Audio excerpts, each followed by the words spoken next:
tree market. My degree is in horticulture. So since 1989, I've been professionally in the green industry in Atlanta. My delve into meat and things like that, because you're in the green industry in Atlanta, things in the winter slow down a little bit. So back in the mid 80s, I got a job as a meat cutter for Winn-Dixie supermarkets. I was a certified meat cutter for them. Got married, not only cut meat for Winn-Dixie, I was working landscape during the day, and then I worked at a slaughterhouse in the evening. So we were, killing hogs and cattle and then processing those plus deer. So I've been around the meat side of it a little bit, haven't done it in a while. Got into the boar goat deal probably right around 2000. And possibly a lot like a lot of you guys, I just kind of fell in love with these big white boar goats with red heads. I didn't know what they were, just kind of fell in love with them. Started buying from whoever had something for sale, and learned real quick that you get what you pay for, and sometimes you don't get anywhere near what you pay for. Finally got on the track after a couple of years of buying just other people's culls, so to speak. I met two guys, they're both named Danny. Danny Dixon was a judge from Texas that had partnered with Danny Henson, which lived in North Georgia, and they owned D&D War Goats.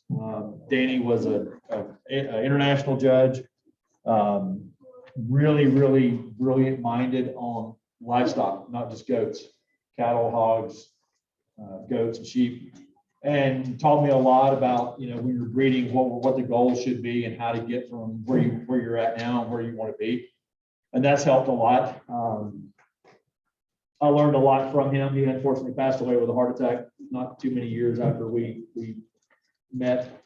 And then Danny Henson sold out. Dan, just to kind of, I know a lot of you guys have not heard of D&D War Goats, but has anybody ever heard of X-File? The X-File Boar Buck. He was the owner of X-File when he died.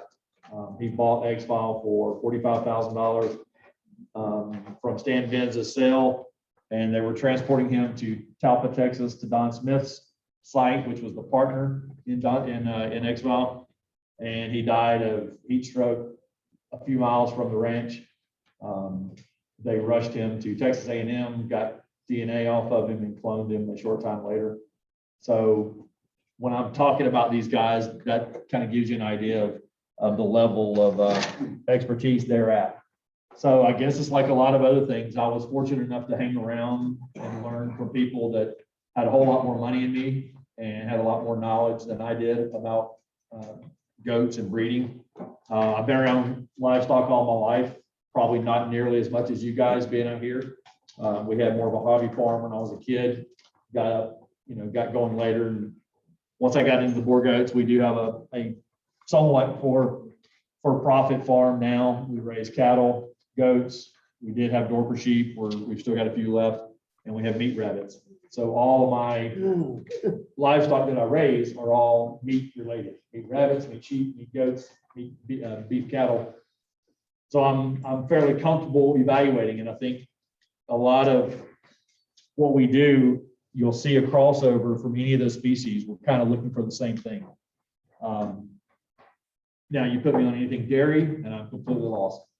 To me, it looks like they starve them to death, and whichever one has the most bone showing, that's the one that wins. I know it's not. I know what the purpose is, but it's totally opposite from what I'm used to on the meat goat side.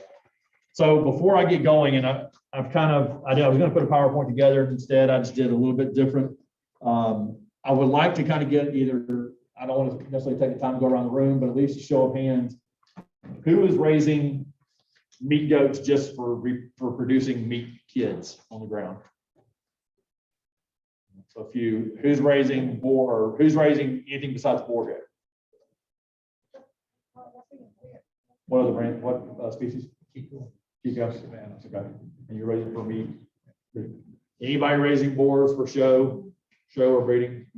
All right, so that's probably at least 25-30% for breeding, 30% for meat. Obviously, the boar goat is a meat goat. That's what they're known for. That's why they came to the States in '93 by Don Smith. He's the one that brought him here. He and Norman Coles and some partners have got them over here. The reason I ask that, it helps me to figure out the direction we're going. One of the things I want to kind of quickly go over when it comes to this breeding deal is because it's something we use as a judge. I didn't think to say it, I'm a certified ABGA judge.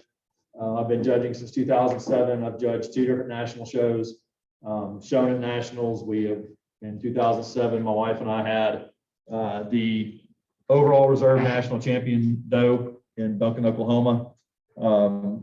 So we've been around a little bit on the show side of things. But the reason I talk about breed standards is obviously as a judge, this is our Bible, and I'm holding it up. I know you can't read this. You can Google ABGA, and it's on the ABGA website. This is exactly printed from them. So it's not anything that's extravagant out there. The reason I say this is because a lot of people have a belief that the breed standards are strictly for show. They're not just for showing. I've sat on the breed standards committee for several years. It is over.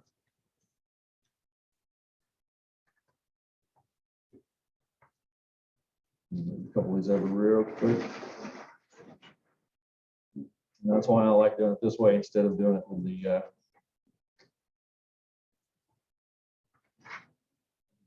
that was our doe in 2007. Obviously, I've got a lot less facial hair and probably a lot more hair on my hat back then. But the breed standards don't deviate.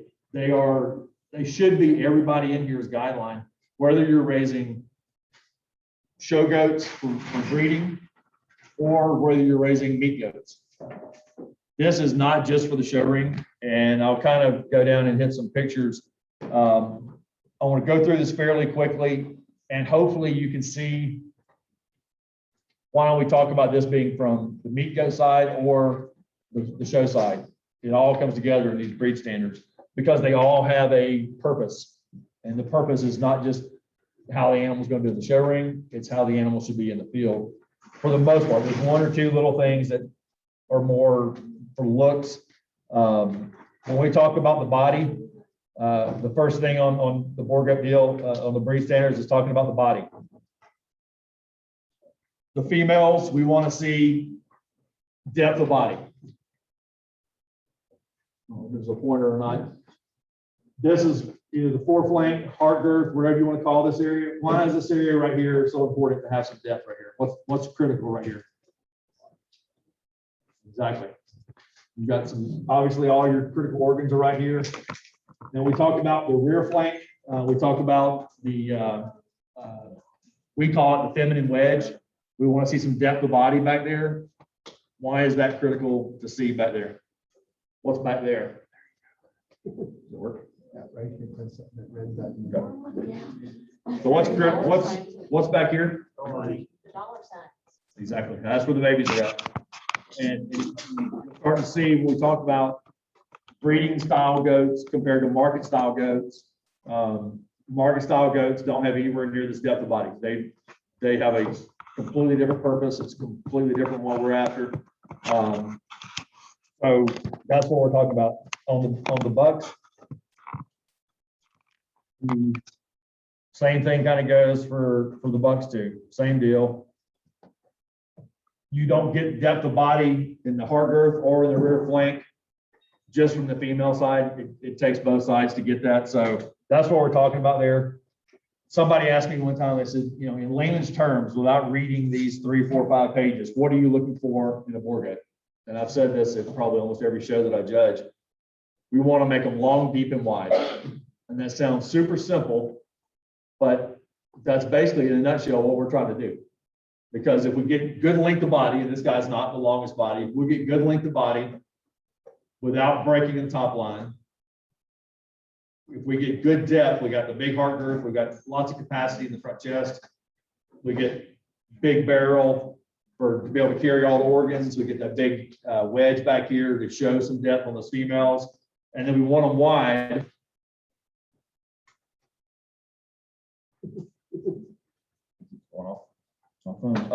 We want them wide, but not outside their shoulders, outside their body.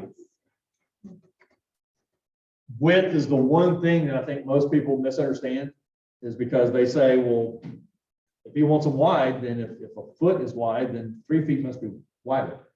And you would think, being from Georgia, and we have the University of Georgia Bulldogs, everybody, you would think I love Bulldogs, that big wide chest. We don't, because this right here is a good example. Those legs are right on the corner. You've got good width of chest floor, but you don't have, and I don't have a bad picture, thankfully. When these legs pop out just a little bit more and they're outside the skeleton, and you see the elbows pop out when their animals are moving, that's just a disaster waiting to happen. The animal's going to be crippled and can't walk. So this is what we're talking about as far as width. She's got the depth of body in the back. That is actually a doe that's in Texas, but she's the mother to one of our does. So that's what we're referring to there. Moving down that breed standard list, and I'll show you you'll kind of get, and eventually kind of see my point of this whole deal. When it talks about the head, that is one of the best heads on a female you'll see. Unfortunately, she's in South Africa. A lot of these pictures are in South Africa because those guys have been doing it a lot longer than we have. But there are some really, really good headed does and bucks. I will promise you this, that if you put more focus on the head of the goat, you will end up with better breeding stock. Because I've been doing this 20 years, been a judge for 14. I've had it told to me back when I first got into it, and I've never seen it proven otherwise, that if you have a strong head, in other words, thick bottom jaw, in other words, from her mouth to the bottom of the jaw is thick, it's not real thin, you know, thick bottom jaw, wide nostrils, wide eye set, and wide horn set, you will always have a heavy muscled, heavy capacity animal behind that, buck or doe. And it still holds true. It always has and always will. If you think about, again, I talked about earlier, where all these species kind of come together. I don't know how many people out here show hogs, not necessarily raise hogs, but show hogs. The hog breeders, they're producing obviously tons of babies at a time. And a lot of times they're picking babies at a few weeks old, a month old, to what's going to be their next big $200,000, $300,000 sire that, you know, is going to be well known. If you listen to a lot of those guys, they're looking at skull size is what they're looking at on those little babies. You get those wide, massive skulls, you're going to have a massive animal behind it. Again, I've never seen it proven otherwise. Now, I guess you could starve one and not have it, but if it's treated the way all the others should be, it should always hold true. Neck and forequarters on this breeding, and again, I'm jumping through this. I'm not going into all the different faults. We could talk half a day on just the breed standards. The females, we want to look at it and know it's a female, right? And that goes again, same deal on any species. On the cattle, we don't want our heifers to look like steers. We don't want our steers to look like heifers. We want capacity. We want all these things we're talking about. We want some, what I call stretch, or some length out in that front third, because we want to look at it and know it's a girl or a female without having to look down between the legs. You know, that's just a given. The bucks are the opposite. We want to see some stoutness. We want to see some power. That is X-File himself. Again, he was at one time the highest pointed goat in ABJ history. He's probably been passed now. He sold twice in his life for $45,000. Stan Benz bought it for $45,000, and his wife sold it for $45,000. Massive neck, big stout head, and this is a buck that's from back in the 90s, but he's still relevant today as far as what we're looking for. He may not be as trendy looking as what some of the new stuff is, but same deal. We want to see some massive necks to him. I don't know if anybody here follows Conrad Herbst from South Africa. If you don't, I would suggest it. He's a great guy, very knowledgeable. He's done a seminar like this where, and I kind of agree with him, I kind of don't, is if you took a stick and you put in the navel, right up on the navel of a buck, the buck should tip to the front. In other words, they want those massive chests. They want them heavier in the front than they do in the back. I personally want my buck, when I pick him up, he's balanced. I want the front to be as heavy as the back. I don't want one, necessarily one over the other. The doe, when you pick her up in that center, right in the center of her body or navel, she should tip to the back because that big wedge and that big rear end on him. That's kind of his theory, or that the South African's theory. I agree with it, except for the buck. I want to see a little bit more balance on me, because the reason being, there's so much back there in that hind quarter that's meat and muscle. I want to see as much back there as I do in the front. If you notice, a lot of the pure South Africans, they have a lot more wrinkles, a lot more waist up in the front. There's a theory behind it. The theory is that actually works as a radiator to help cool them. It's got to be fairly true because they're in South Africa where it's hot as blazes compared to most of the states. So it must work. But again, we've refined and cleaned up a lot of ours here. Find a good one. Hindquarters. When we talk about hindquarters, obviously it's back here in the rear third. This is what we want to see, the roundness of rump. If you notice, his top is not as flat as one of these tables. We don't want it that way. They have to be a little bit of a dip right here because goats are browsers. They're not grazers. Browser means they're going to go up on trees, vines, whatever. They've got to be able to arch their head back. If you get one that's jet flat, if you look at a hog, a show hog, that's why they can't hardly lift their head up, because their top line is so flat. They've got to have some flex here, but that rump right there is absolutely to die for. From hooks to pins is what we call it, from the top, the way it rounds over. You want to see as level as top as you can. Maybe you don't want to see that big steep ramp right there, but you want to see the muscling coming down as far as you can towards the rear leg. Again, that's the heavy hindquarters we're looking for. Feet and legs. This is again, it goes across any species. A lot of really seasoned judges that have been doing judging for 50 years. They'll tell you that, well, they should be telling you that the structure is the number one thing. Without structure, you don't have anything, regardless of cattle, beef, sheep, hogs, whatever it is. Goats typically walk on their toes. And again, it doesn't really matter species, they're all going to walk on their toes, or should be. When they start failing and these pasterns right here are touching the ground on front or back, usually the back goes first, then the animal just can't physically, it's not going to be able to go out and do its job.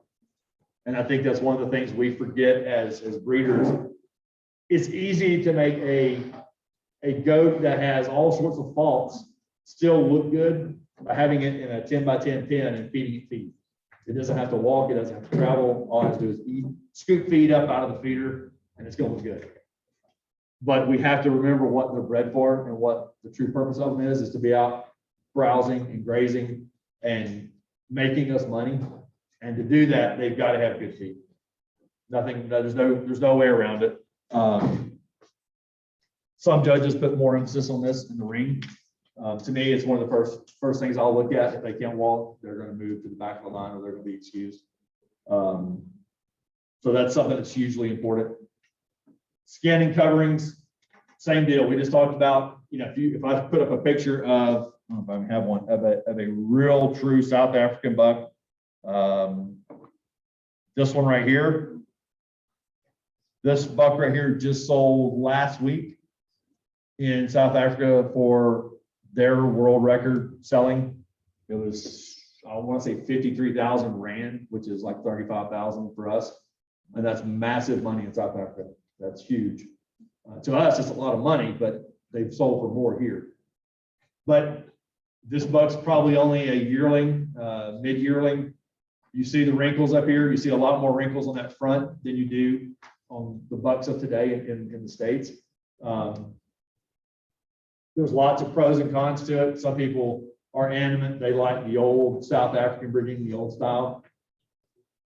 There's a few breeders around here that you can find that and still breed for it. The problem is we can't get any of these genetics into the States, so we're kind of trapped with what we have. But when we talk about skin and coverings, again, the South Africans are very picky about a lot of things, not only the overall conformation of the goat, but the coloring, where the coloring's got to stop at, all that kind of stuff. They're not into the polka dots and all the other stuff that we have here. thankfully. But again, if you took the hide off, he looks very similar to what we have in the States. But we don't have as much wrinkles, especially on a yearling. We may have it on a 4, 5, 6-year-old, but not necessarily on one this age. So you can imagine what he's going to look like before long. Coloring, again, that's one of my gripes with ABGA is we don't have. When I was with International, we had very specific. We had to have so much pigment on the ears. We had to have pigmentation all the way around the eye. So in other words, a solid white goat could not be registered with International. Unfortunately, International is no longer around. We register solid black, solid white, polka dots, paints, traditionals. Everything is game here in the States. So we talk about the hair coats. Hair coats aren't necessarily a huge thing. We don't like seeing a real straggly haircut. We don't like seeing a lot of the cashmere in them. We don't see it often, but you want a fairly smooth coat on them. Reproductive organs. I wish I had a picture, and I'm hoping I don't think anybody would be here. Good picture of it. The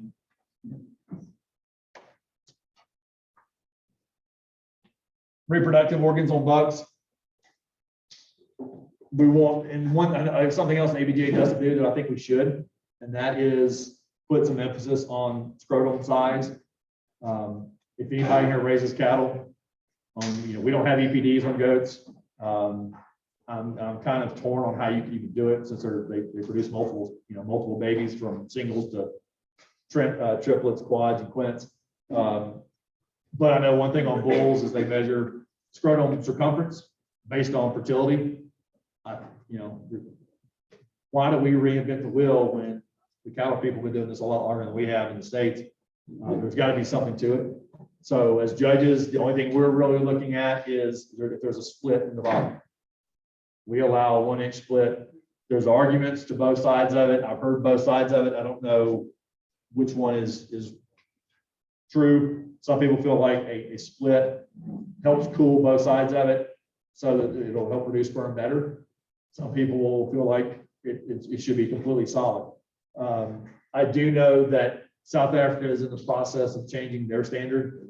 ABGA went from 2 inches to 1 inch. Whether we go any further than that, I don't know. It's rare to see a really bad split right there, but it does happen.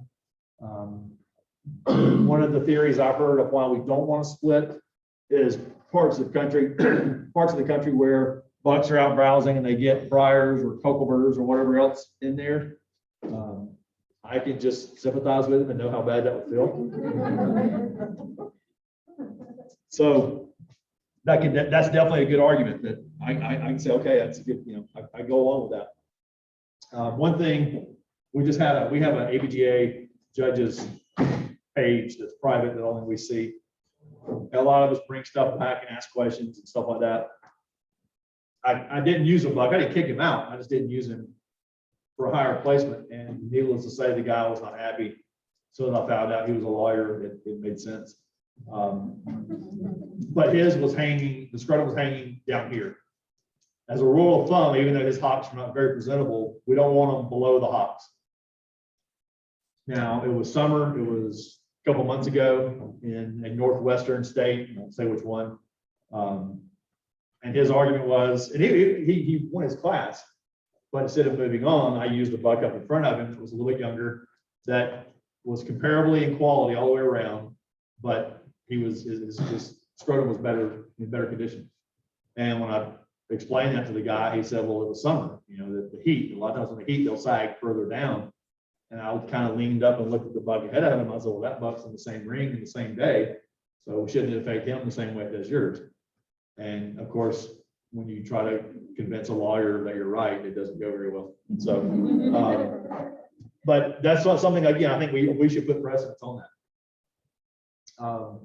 Fertility is huge. I know of several folks that have bought some big name bucks, some very expensive bucks, and not necessarily that they weren't infertile, but their sperm was very slow movers. So it took it wasn't one of those, they jump and they're gonna cover everything every time. It took several times for them to get a doe covered. So it's something we should put more emphasis on. We're animate that the does in our industry, they have to be visibly pregnant or have kidded by 2 years old, correct? But there's nothing about a buck in the show ring that he can be completely sterile and show his entire career and become ennobled off of his own points and never produced a kid or produced very few kids because we don't put any standards on them. We just put it on the female. The female has to reproduce or she's not going to be able to show after 2 years old. The bucks don't. So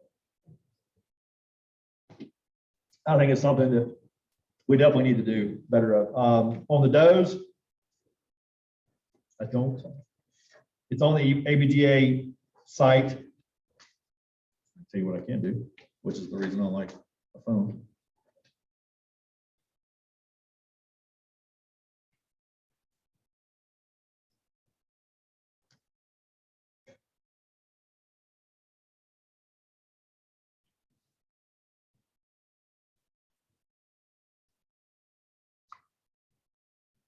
This is why I like using my phone instead. That is the current ABGA teat chart. And we get more argument on this chart than anything else in the world. Because everybody says, well, it's an A10 or it's this or that. All these are suggestions of what may be out there. We would have to write a book on every possible teat structure that you're going to see. I've sat on the breed standards committee for several years, and a lot of these are very common. But in 2018, I guess, when I judged the ABJ Nationals, that year alone, I went and counted all the different shows because we know the quantity in each show. That between the shows and the sales, I saw over 3,000 goats that year. It's fully inspected, not just saw them, fully inspected. And every single show I've been to or sale, I will see a teat structure that does not match anything on here, and it's something I've never seen before. And almost every time I'll ask the person, the owner, if you don't mind, after the show or before the sale, can I take a picture of it? And I try to use it as an example because it just doesn't fit. You can't make every scenario that you're possibly going to run into on just to show everybody. There's too many factors. But when I talked about earlier about these breed standards being for the show person or for the breeder, and really again any breed, whether it's Kiko, Spanish, Savannah, or Boer, this is a huge factor because I don't know how many people in here are full-time farmers and how many people have enough time on their hands that they're able to go out there and cater to that doe when she has her babies and make sure that the baby gets plenty of milk and multiple babies, make sure each one's getting enough milk. I personally don't. I've got a full-time job that I'm putting in 60 hours a week at least. Storms is even worse. So when those babies hit the ground, I need them to be able to get up, nurse, and pretty much be self-sufficient on their own, or they're not going to make it. And that's just the facts of life. If you're breeding strictly for meat and it's out in the pasture and they're completely hands off and you don't even have them come into the barn, this is even a bigger factor. This is something I think we all need to be more diligent about of teat structures. The boar industry has screwed up a lot of this stuff. I'll be the first to admit it. I was also a judge for the Myotonic, which is the fainting goats. I don't know if there's any fainting goats in Nebraska or not. They're huge, popular in Tennessee, which is where they originated from. They are animate. Every doe's got to have 1 and 1. If she doesn't compete. She doesn't show. The bucks have to be 1 and 1. No spurs, no nothing. Just strictly straight teeth. And we've had people say, well, this is what ABGA needs to go to. We can do that, but I guarantee we're going to piss off 50% of the membership because their goats are going to be kicked out now. So all we can say is what we allow is up here, and nothing has changed. Everybody said, well, all these new standards, all these new breed standards, nothing changed on the teats yet. We're looking at doing it later, but it's still no more than 2 functional teats per side. It's still the exact same thing it's been. We just tried to show examples, and that's what's screwing people up. When I said the board got screwed this up, there's several bucks that are known for doing some of this stuff. But I do know that if you find the right ones and you breed for it and you put emphasis towards this, it's doable. There was the sale and Levi, I don't know if you remember which one it is. There's a guy that's at y'all sale. I don't think he was there this year. I know he's there the last 2 years. And when I'm going around inspecting, the way Levi sets up their deal, instead of lot 1, 2, 3, 4, 5, it's per breeder. So when you get to their goats, you check 2, 3, 4, however many of their goats, you check them all at one time. And there's one breeder, I checked it. Every single goat was perfect. I think 1 and 1 or 2 and 2. What's that? That was me. Is that yours? And that's huge because, and I even said it on the mic at sale. If you got teeth issues to clean up, this is a breeder you need to be talking to, because that's huge to find that and stick with it and to find the bloodlines that are causing it, because there's plenty of bloodlines that are going against it and causing all sorts of trash. And again, I don't want people to say, well, this is strictly for a show. It's everything has another purpose. The quality of the head, we talked about how much capacity it's going to have for meat and muscle. Obviously, if you're a breeder for meat goats, you want something with that, producing that kind of meat and muscle. When it comes to almost again, everything here, the testicles, the teat structures, you don't want a buck that's not going to be fertile because he's drug them on the ground or something's happened to him. You don't want those that have these horrible teat structures down here. With that said, I've heard people say, well, look, if she's got 3 teats on each side, that means she can nurse more babies. And if that's your theory, that's fine. But, you know, I personally want them cleaner. I want 2 and 2 like this up here. That that one right there is ideal for me, but it doesn't always happen. But I think we need to put more precedence on this stuff than what we're doing now. So that's kind of my quick run through with the ABJ breed standards. And hopefully, again, you guys see how we blend the meat side of things with the show ring. Put those 2 things together, we're all after the same, we should be after the same goal. And that's the hardiness. Again, it doesn't matter whether you're breeding for meat goats or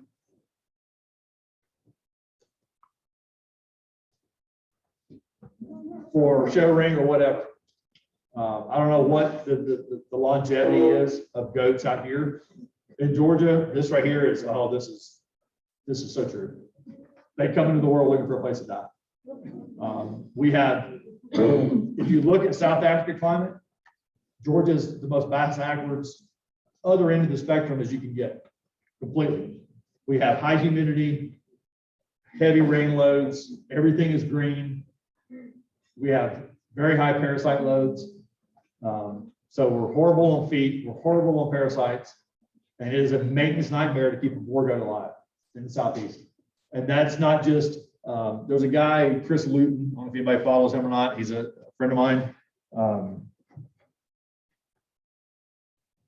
He raises huge Savannah breeder.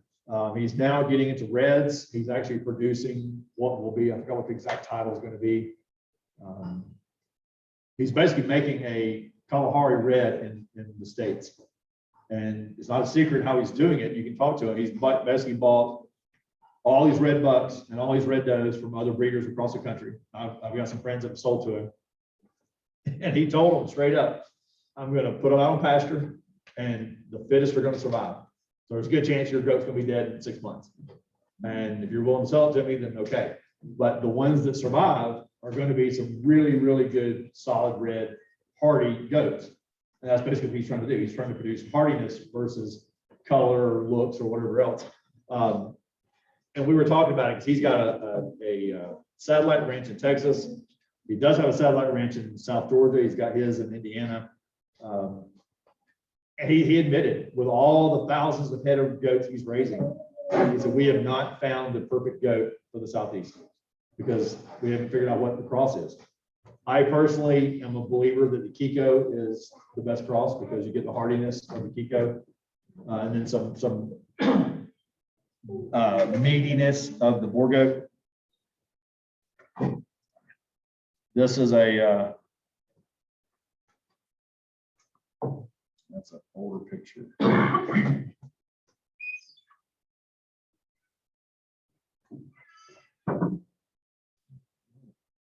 This is him. This is a couple years ago. He's a heck of a lot more massive now. That buck right there is off of a extremely high name Boer buck that I owned for a few months, off of a Kiko doe.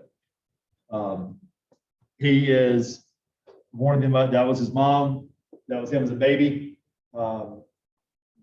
He's never been wormed, never had a speech room, nothing. And he does fine there. And a straight Boer goat, you're literally having to worm them probably once a quarter, trim feet every other month or so. It's just a totally different nightmare of what it's not to say one's right or wrong. It depends on what level of hands-on you want to be. Again, if you're full-time farming, you're only raising goats, you've got the time to do this, to take care of them, raise any breed you want to breed.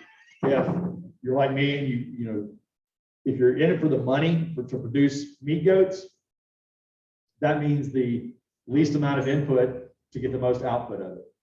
If you're raising boars and you're having to put in thousands of dollars in medicines and time, or hiring people to take care of them, and you're selling them and you're not even breaking even, then that just doesn't make good business sense. So again, it just depends on what direction you want to go. And that was one of the reasons I kind of got a show of hands. At the beginning, we're kind of divided in here. Some of us are doing shows, some of us are doing for meat goats. And we can do multiple. You know, it doesn't have to be you're only here for show goats. But when it talks about, when we're talking about, you know, what this first part of this talk was, is breeding quality meat goats. As myself as a breeder, I want to produce the very best goats I can produce. I want to be fairly hardy, but I'm directed more towards show and breeding. So with that said, I use those breed standards as my guideline. And then I am absolutely diligent about color. If we have 10 bucks born, I may keep one intact, but the rest are, I may keep them all intact, but the rest are going for slaughter. They have to be as good or better than their sire, preferably better than their sire for me to keep one. And I think that's a lot of the problems with, that's not a lot of, it's the absolute number one problem, in my opinion, on the breeding side of things, as far as where we have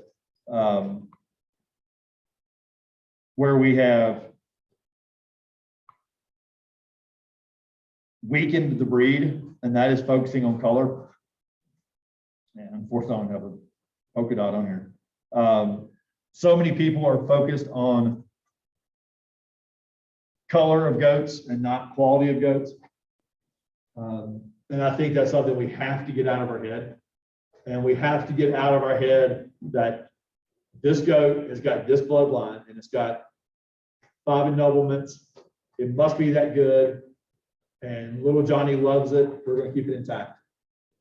And I can tell you now, that's the absolute worst thing to do. I have said it before. I said it on Facebook the other day.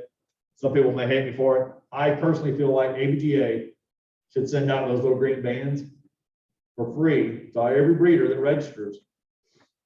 Just like, I don't know about here, but in Georgia, you go to the health department for people that don't have the money. They go to the health department, they get free condoms. I wish ABGA would do that, send those little green bands out and ban stuff that doesn't need to be intact. And if we are more diligent about what we're breeding, and we have either the breed standard, I don't care if you use the breed standard, because it's basically that you're saying the same thing, just 2 different ways. Or you have a doe like this, and I'm just going to flip through some of these. Some of these does have sold. They're mostly these are friends of mine. I think that was one of the ones that sold for like 20 or 30,000. Everything we talked about earlier, length, depth, and width, which if you want a Cliff Notes version, that's what we're looking for. Long bodied, got good width, but still within her skeleton, and got great depth of body from the heart girth, which is right here, all the way through the rear flank. Tons of meat and muscle, still feminine look to it, got a great shape to her head and horn set. Phenomenal female. I don't care if you use the breed standards as your Bible, or you use something like this, or something you find what you like, and you put an imaginary picture, or you print the picture out and put it in your barn, and you use that to as far as what you're going to go by, and do not accept anything else. You know, again, these are all traditional, but it could be the best polka dot. And there's a few out there I know of. Get the best polka dot. And I'll tell you, there's a trick to doing that the people that are doing it, the ones that have figured it out, are making some dang good color goats. And the trick is they're breeding the best traditionals to those colors, and that's how they're getting better. If you stick strictly with color on color, you will not get where you want to go. The color gene is so dominant that you breed it to a phenomenal traditional, still being full blood. And I'm not going to get into the argument about how did a polka dot become full blood. That's, I don't know. Nobody knows the answer, but everybody's got their suspicions. But if you, that color gene is so dominant, if you breed to a phenomenal full blood, almost guaranteed you're going to get polka dots again. Because, or at least enough polka dot that if you go back to polka dot on the next breeding, you're going to be full polka dot again. So it's doable. You just have to focus on quality. And again, completely relentless on accepting anything other than where your goal is at. And if you don't have that goal, and I don't care if you're breeding goats, dogs, pigs, whatever, then where do you know where you're going? You've got to have that ideal look up here of what you're after. We do the exact same thing as judges in the ring.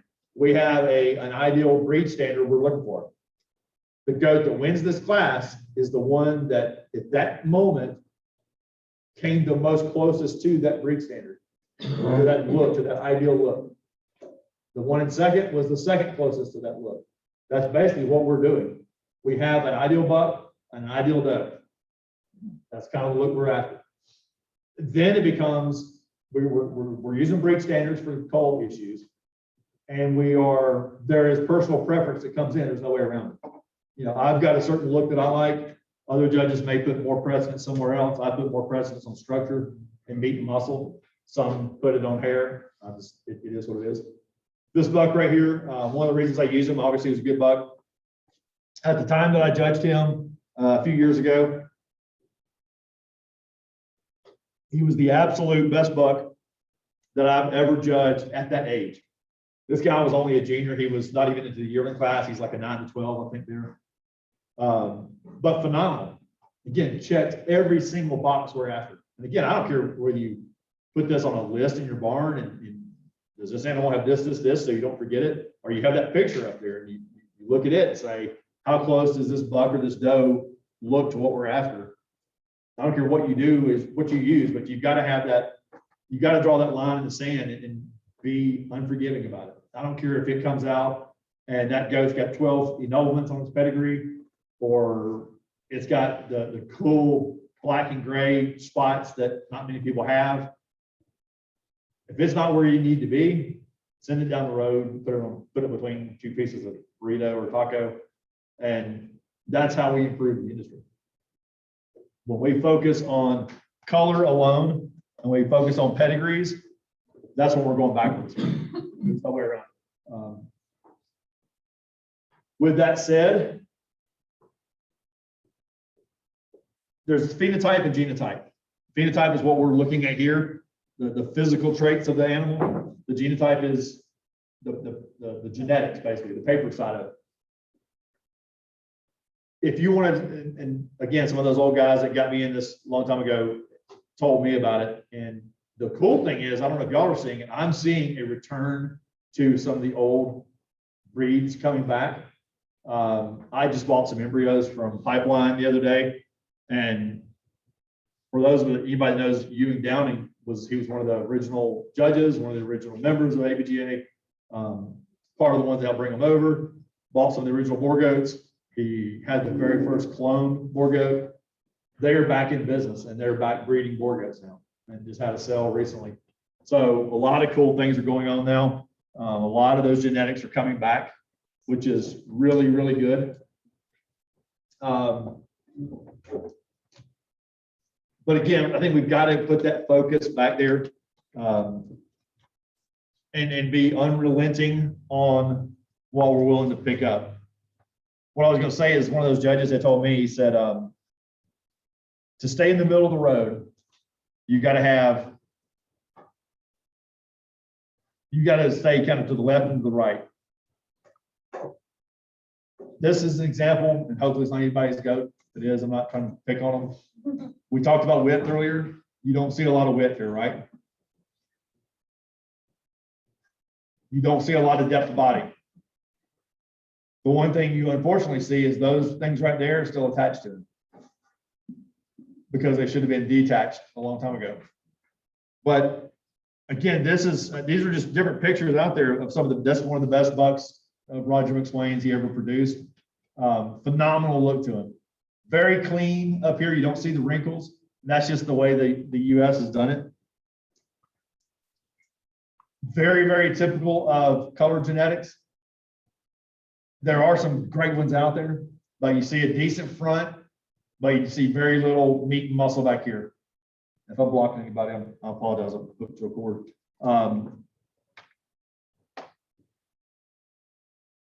So I'm just going to show you all some examples of this, of what I'm looking for. These, again, that's South Africa. You don't find a better wedge than that right there. And I could care less if they're red, polka dot, white, whatever, black. I just bought this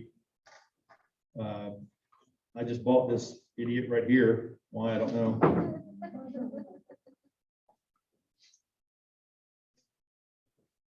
I didn't even share it. Well, we talked about how they like to come into the world and be, figure out a way to die. She's not dead. She is stuck in the ground with her horns in the ground. I had a neighbor call me and said, "Hey, one of your goats, I was going to tell you where your goats is dead." Oh my God, I wouldn't a bit surprised, because they like to die.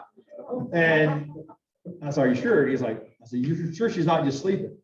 "No, all 4 feet are in the air." I said, "No, she's dead." So I called my daughter and I said, "Go check on, see what the goat is, flip it over, hide it. So it's not, we're right on the side of the state highway." She goes up there and she called me. I can show you the video without boring you, but her feet are just kicking like crazy, but she's like a turtle. She can't flip over. And when I posted about that on Facebook, I had so many people say that they had the exact same thing happen to them. And she's not pregnant. She was a little bit chunky. The weird thing is she's still alive, but she's somewhat like brain clueless. She just, I don't know if she lost oxygen during that time, but most people have said that everybody that responded, that if we didn't find it fast enough, she would have died. But I guess good or bad, we found her. These idiots. Those are two sisters. And this is a hard picture for me to look at, because I'm the idiot that saw her there, took a picture of her, and thought, "You stupid goat," got her out. Well, unfortunately, about a week later, she did the same thing, and I didn't see her, and she died. And those were just two does that were going to be, they're really nice does, but they were just going to be recips for me. But I didn't fix the problem. Now there's a board across the top of it, which she couldn't get her head down in there. And again, and you see the smile on her face, like, I'm not the idiot sister she is. But that's the issue I deal with at the house. I've had 2 this year hang themselves by sticking their heads in boards and things like that. Absolute stupidity. Again, this is, that was Cruiser, one of Roger McSwain's, massive body. And I get people all the time ask me, sends me messages, whatever, this is what I'm looking for, who's got it? And there are a handful of breeders around the country, north, south, east, and west, that I can say, this is what you want, go there. That is the one cool thing about what we get to do as judges. We get to judge all over the country. We get to see all parts of the country. But we also get to see a lot of different kind of goats, because I've judged in just about every state in the country.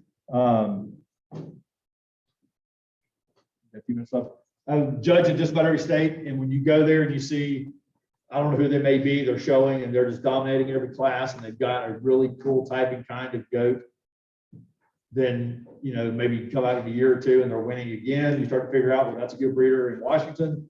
There's a good breeder in Maine, wherever it may be, you figure out where those are at. And I always like to ask later, when we're doing pictures or whatever, what's the bloodlines on this? And it's almost always this one or that one. It's certain bloodlines that are doing it. You know, I've never been shocked to where they say it's some bloodline I've never heard of. It's almost the same thing every time. Not necessarily the same name. I'm not gonna throw those names out because this is not a paid advertisement, but there are certain breeders that have genetics that are cookie cutter stuff. I can see it at Levi sale. There's some consigners there. I can see their goats, not even know whose pins they're in. As soon as I see them, I know exactly who the breeder is because their stuff is absolutely just cookie cutter. They found something that works and they just stick with it. You know, don't change it up. Just keep going, which is kind of what line breeding is. But in conclusion, I guess you could say is it's not my secret. It's not anybody's secret. It's finding that ideal look that you want, what you're after. And if it's color, that's fine. Do color. But it's hopefully it's quality. And when you find it, stick with it. Be unrelenting in your willingness to castrate or to sell for meat anything that does not meet your standard. I see way too many goats, bucks being sold that should never have been intact. And I work sales all over the country, and almost every sale I go to, most rules of sales are if you're a consignor, you produce 5 does. If you bring 5 does, you can bring 1 buck, or 4 does, 1 buck, so they don't overload in bucks. And even with that, a sale that has 5, 6 bucks in the entire sale, most of those bucks are going for pennies on the dollar for what they're worth or what they were originally purchased for. Because you only need so many bucks, right? Most people. I'll ask a question. It's what percentage of your herd is the buck? What do you think? Is the buck 50% of your herd or what? Anybody show of hands, any guesses? 50%. What's that? 50%. Okay.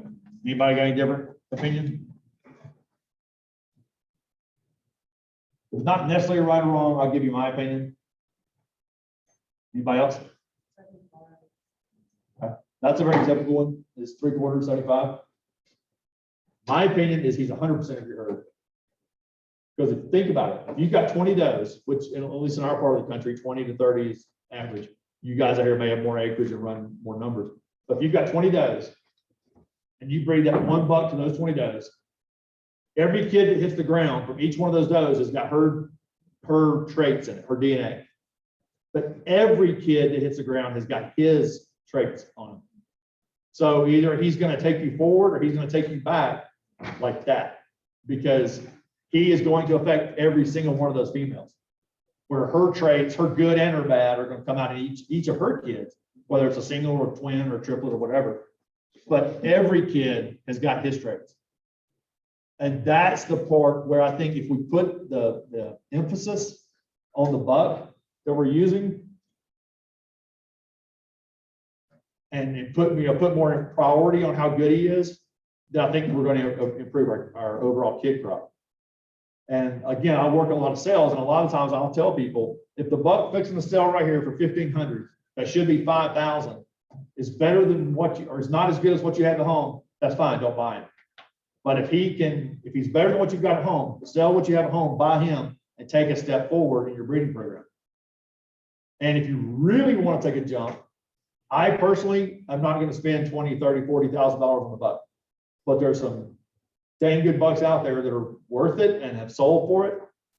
But guess what? You can buy their semen straws for $100 a straw. Buy those straws and maybe not breed all 20 does to them, but breed your top 5 to that buck of whoever it is, of Terry Taylor or Roger McSwain or Lee and Sharon Dana or Capriels out of Washington. Buy those genetics. You don't have to spend the $30,000. Buy a few straws for a couple $100 a piece. Get them shipped in. Hire a vet or hire somebody that knows how to do AI to either vaginal AI, lap AI, are now they're doing the IVF, and that's even better because you don't risk losing that semen straw. And the difference is, you know, in vaginal AI or whatever, they check the dough right, they check that if she's ready, they get the straw ready, put it in. It's going to pass or fail. It's either you're going to get babies or not, but that straw is gone. IVF, they pull the embryo or the eggs out of the female, see if everything's ready, then they use that straw semen. So if you have the rare stuff, the bucks that are dead and gone, like Pipeline or Egg Style that you can't get anymore, and they're selling for 500 to 1,000 a straw or more. Trump semen selling for, I think it's sold today for a couple thousand a straw. You don't want to risk using it and it not take. So IVF, they can see if the eggs are ready, if it's viable, then unfreeze the straw and put it in there so you don't lose it. So there's so many options out there for improving your herd if you're diligent about being unforgiving and unwilling to let anything pass it, and you set your bar high. You know, if you get to your goal, then reset the bar again. You should never get complacent and happy necessarily. I tell people all the time, raise the kind of goats that make you happy. Go out in your backyard and you sit there and talk to them, play with them, whatever. Enjoy that time with them. But if you're competitive like myself and you're trying to improve, then set that bar high and keep trying to improve it. But don't forget that buck. Again, 50% is again, I don't know what the true answer is. If you do the math, yeah, he's half the doe, half the buck. But I look at it a little bit differently because his genetics are every single kid. And a couple things that I look at when we're buying bucks or when we're get ready to breed to a buck, don't look at that junior or that yearling and fall in love with him. You can, but look at his sire or look at offspring off of his sire. Y'all can probably figure it out because you know the year I do judge nationals, but I think the year before me, the buck that won nationals, his same bloodlines won the year I judged. I had a couple of those, went to go breed to the original buck. I think he was 16 or 17 national champion. Somebody in Georgia owned him, and I was going to breed to him. Got ready to breed to him, and before we took the doe in the pen, got to looking at him, his mouth was off. He was only like a 2.5-year-old buck. I'm, oh crap, and I don't want to go backwards. And Terry Taylor and I had this conversation the other day. I have a phenomenal doe at home. She is super. She's wide, she's thick, she's got everything I want, but she's smaller body. I want to increase size and scale. And I had that conversation with Terry. I was like, well, what bloodlines are going to help me increase size and scale, but not go backwards anywhere else? Because everything else I'm happy with. And he said, Rusty, I wish I knew, because I'm in the same boat trying to do the exact same thing. And that's what I don't want to do. I don't want to go backwards. And that was my deal using a buck that was phenomenal, national champion, was going to make some really cool papers. His papers were going to look awesome, 10, 12 and over. But do I risk breeding to him knowing that his mouth's off? And when I started researching it and looking, again, I'm not going to throw the breeder under the bus, but there was I can't figure out why that breeder was constantly selling national champion bucks as yearlings. Because most people, I can tell you right now, if I win national champion, the buck's going to die at my house. You're never going to, I don't care if you had $100,000, I'm not going to sell them, because that's something I've never been able to do at that level. I have with the does and things like that. But she was constantly selling them. And I seriously think that they know there's an issue and they know that they're going to come off at around 2 years old. Let's sell them as juniors and yearlings before that problem happens to us. And let's get it out there. I had a conversation with another breeder who's fairly new to this. It's a couple. They're on the East Coast. They've got money. She's worked for IBM. She's probably a multimillionaire. She's got money. And I've done some consulting for her at shows, our sales, advising her what to buy and stuff like that. And we got to talking about that bloodline. Again, I'm not going to throw it out there. Talking about that specific bloodline of having some issues with teeth. And she had quite a bit of bloodlines in her herd of that same buck. And I talked to her at another sale just a few months later, and she said, I went and checked every single one that had his bloodlines in it. Every single one of them, his mouth was off. So, same thing happened with us. We had a buck that I bought him from a breeder who's passed away. In 2004, Bingo Superman was national champion. That was like June, in like July or August, the buck that I bought beat Bingo Superman in a show in Tennessee. An older couple had him, and they had already priced him to me for sale. And when I found out he won, I thought, crap, there goes that sale. His price is going to go up. They're not going to get rid of it. The guy said, he said, you know, I told you I'd sell him, and he sold it to me for $2,500, and he could have been $10,000 easily for what his credentials were. He produced some great kids. I had a phenomenal buck, and I was in the ring with him. He was just one of those freaks that you almost don't believe his age because he's growing so fast. And the judge said his mouth's off. I was like, you're crazy. He looked down, and it was off. We've been showing him fairly competitively, and it slowly came off. I didn't pay attention to it. Well, something's not right. Went back and checked the sire. His mouth was off, and we dumped every bit of the semen on that particular buck. Just dumped it because I don't want that problem. So again, and it's tough to do when you've got hundreds of dollars of semen in there.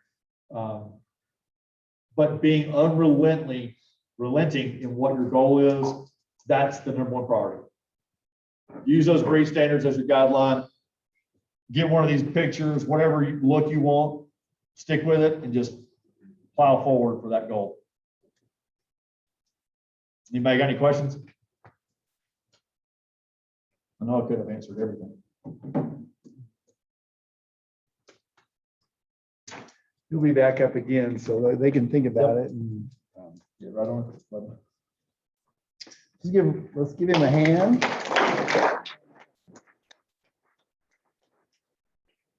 Our next speaker is on Zoom, so we'll get him up on here. What's that?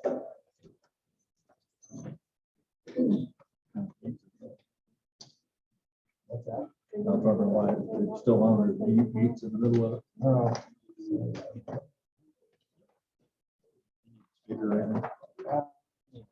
Yeah, well, we'll see. We'll see. I may have to set it by here.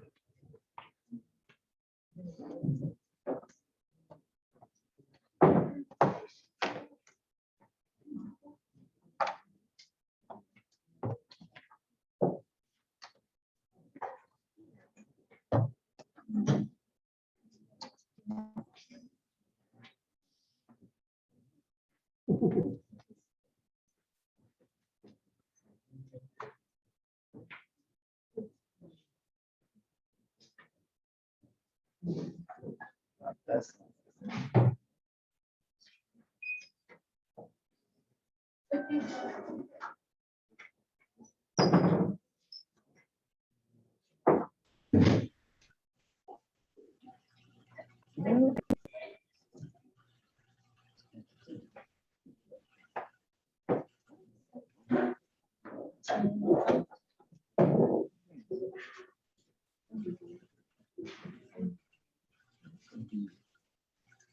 let me get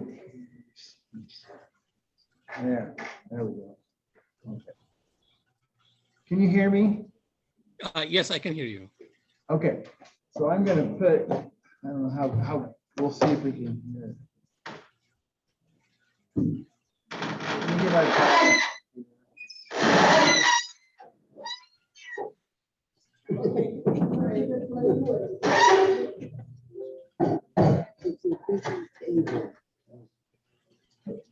Okay, now go ahead and talk. Let's see if I can hear you now, Paul. Okay, very good.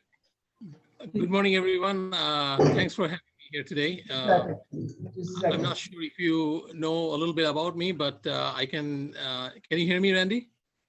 Just a second here. Go ahead and try that again because it's being silly. I don't know why. Try it Okay, again.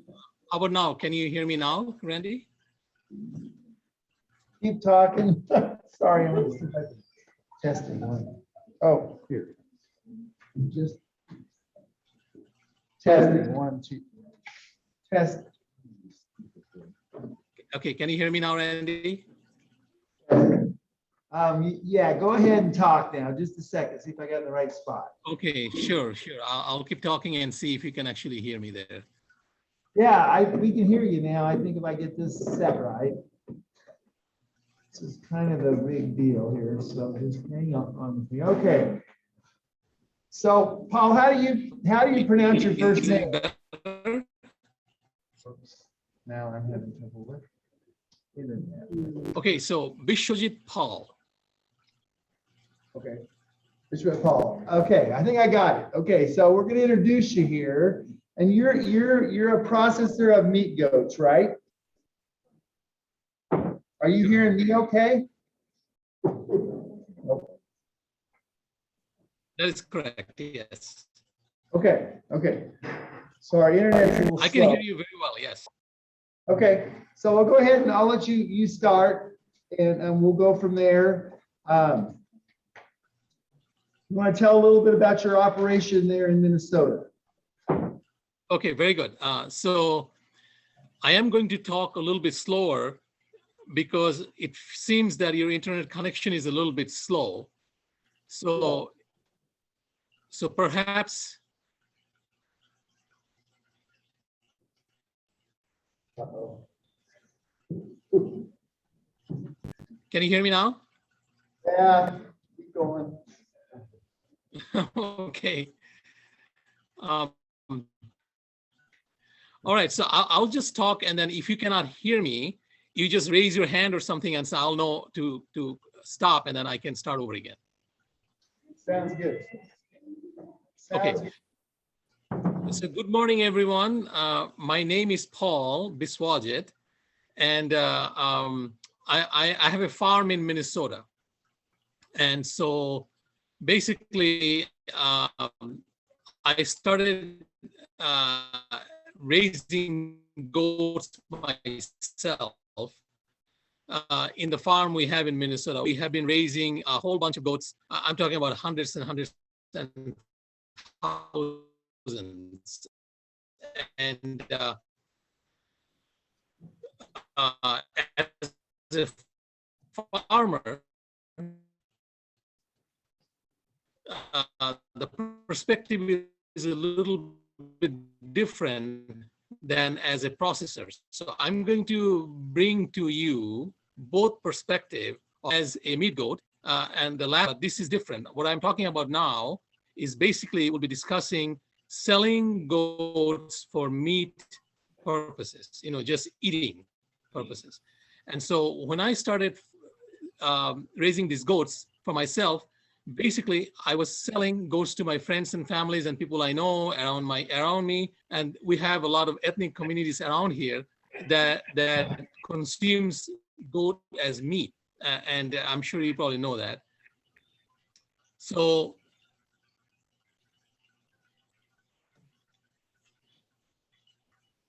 the goats that you're talking about selling that you raise, you can do it two different ways. One is you can contract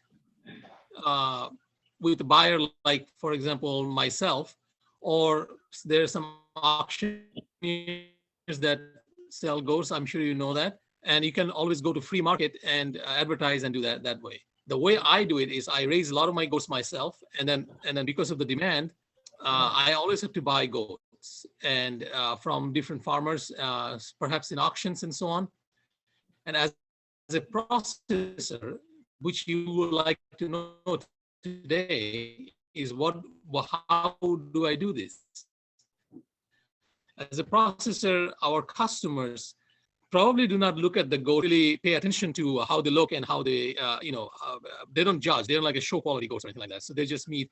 And so when they have the meat, they can judge by looking at the meat if it is too much fat in there, if it is too lean, if it is skinny, and what breed is it? Is it a meat breed or is it a dairy breed, and so on and so forth.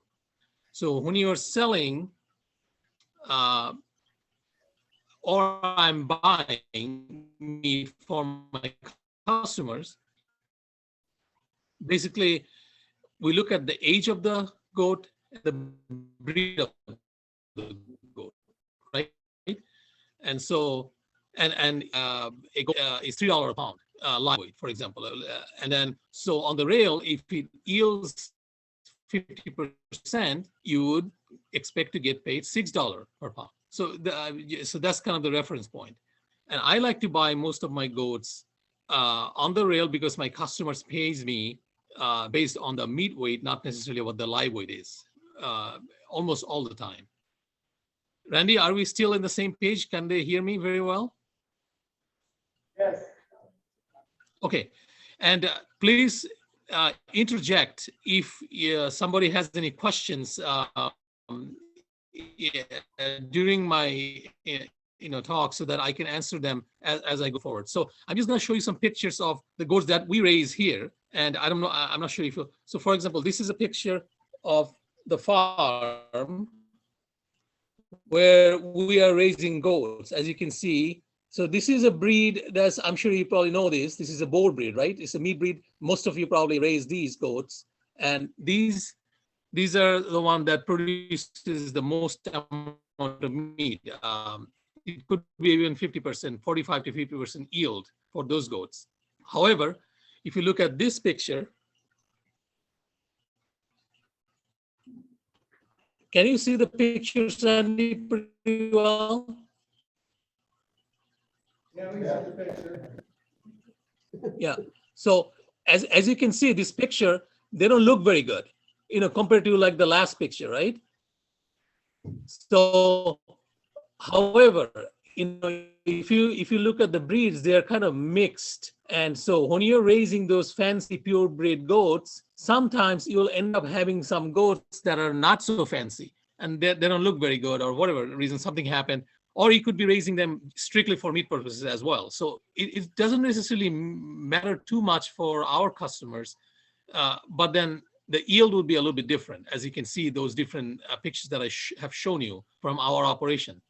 So my point is, when you're selling those goats to me or someone else as a live weight, or as a selling them goats in the rail, you have to calculate that in your mind, and then you can probably do it a few times and see which way you do better. Goat market has gone up significantly over the last 2-3 years. I mean, before then, we used to deal with $2.50 per pound live weight, give or take. But now we're much higher than that, as you can imagine, and the demand has been going higher and higher. So people out there in Nebraska or anywhere else, or Missouri, whatever have you, if they raise more and more goats, people start to worry about, okay, what will happen if I raise too many goats?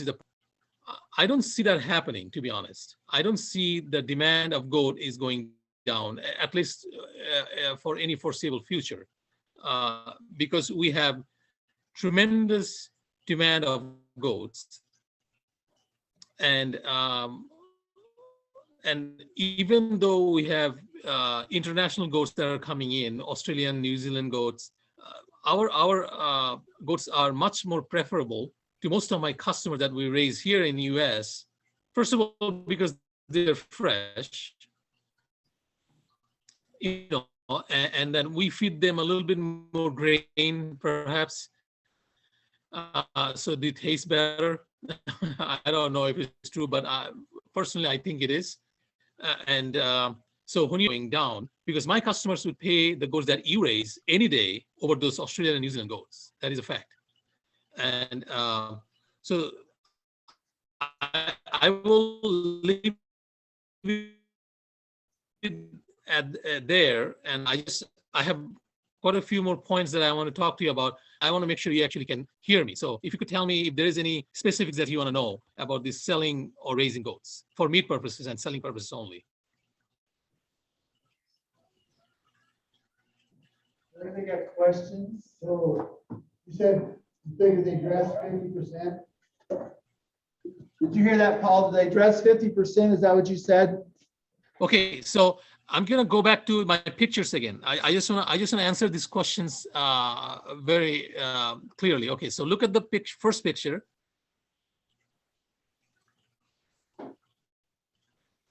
There you Do you see the picture very well? Yes. Yep. Okay, this is the goats on our farm operation, and these are absolutely beautiful, or mostly beautiful, nice meat breed Boer goats. Do you see that? Yes. Okay, now I'm gonna go to the next picture. Okay,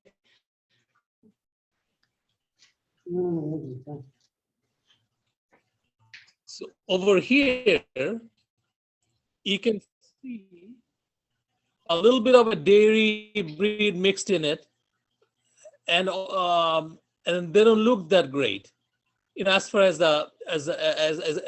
if you look at let's say if you have a couple of hundred goats on your farm, right? And so if you look at them, you will see quite a bit of them are really good, and some of them, even though they look good, but they have a little bit bigger belly, perhaps, than the other ones. And so when you hang them, you know, after slaughtering, you hang them, the hanging weight we call it, or on the rail we call it also, because you have gotten rid of all the skin and the stomach and everything else, you're going to have less weight on those goats with big belly, right? They're the same goat from the same farm, so you will have a less yield. So it really depends on if you are deworming them, you know, if they have worms in their body and then they're growing in the belly, not necessarily in the muscles and so on. To answer your question straight, 50% would be the ideal, or could be more in some goats.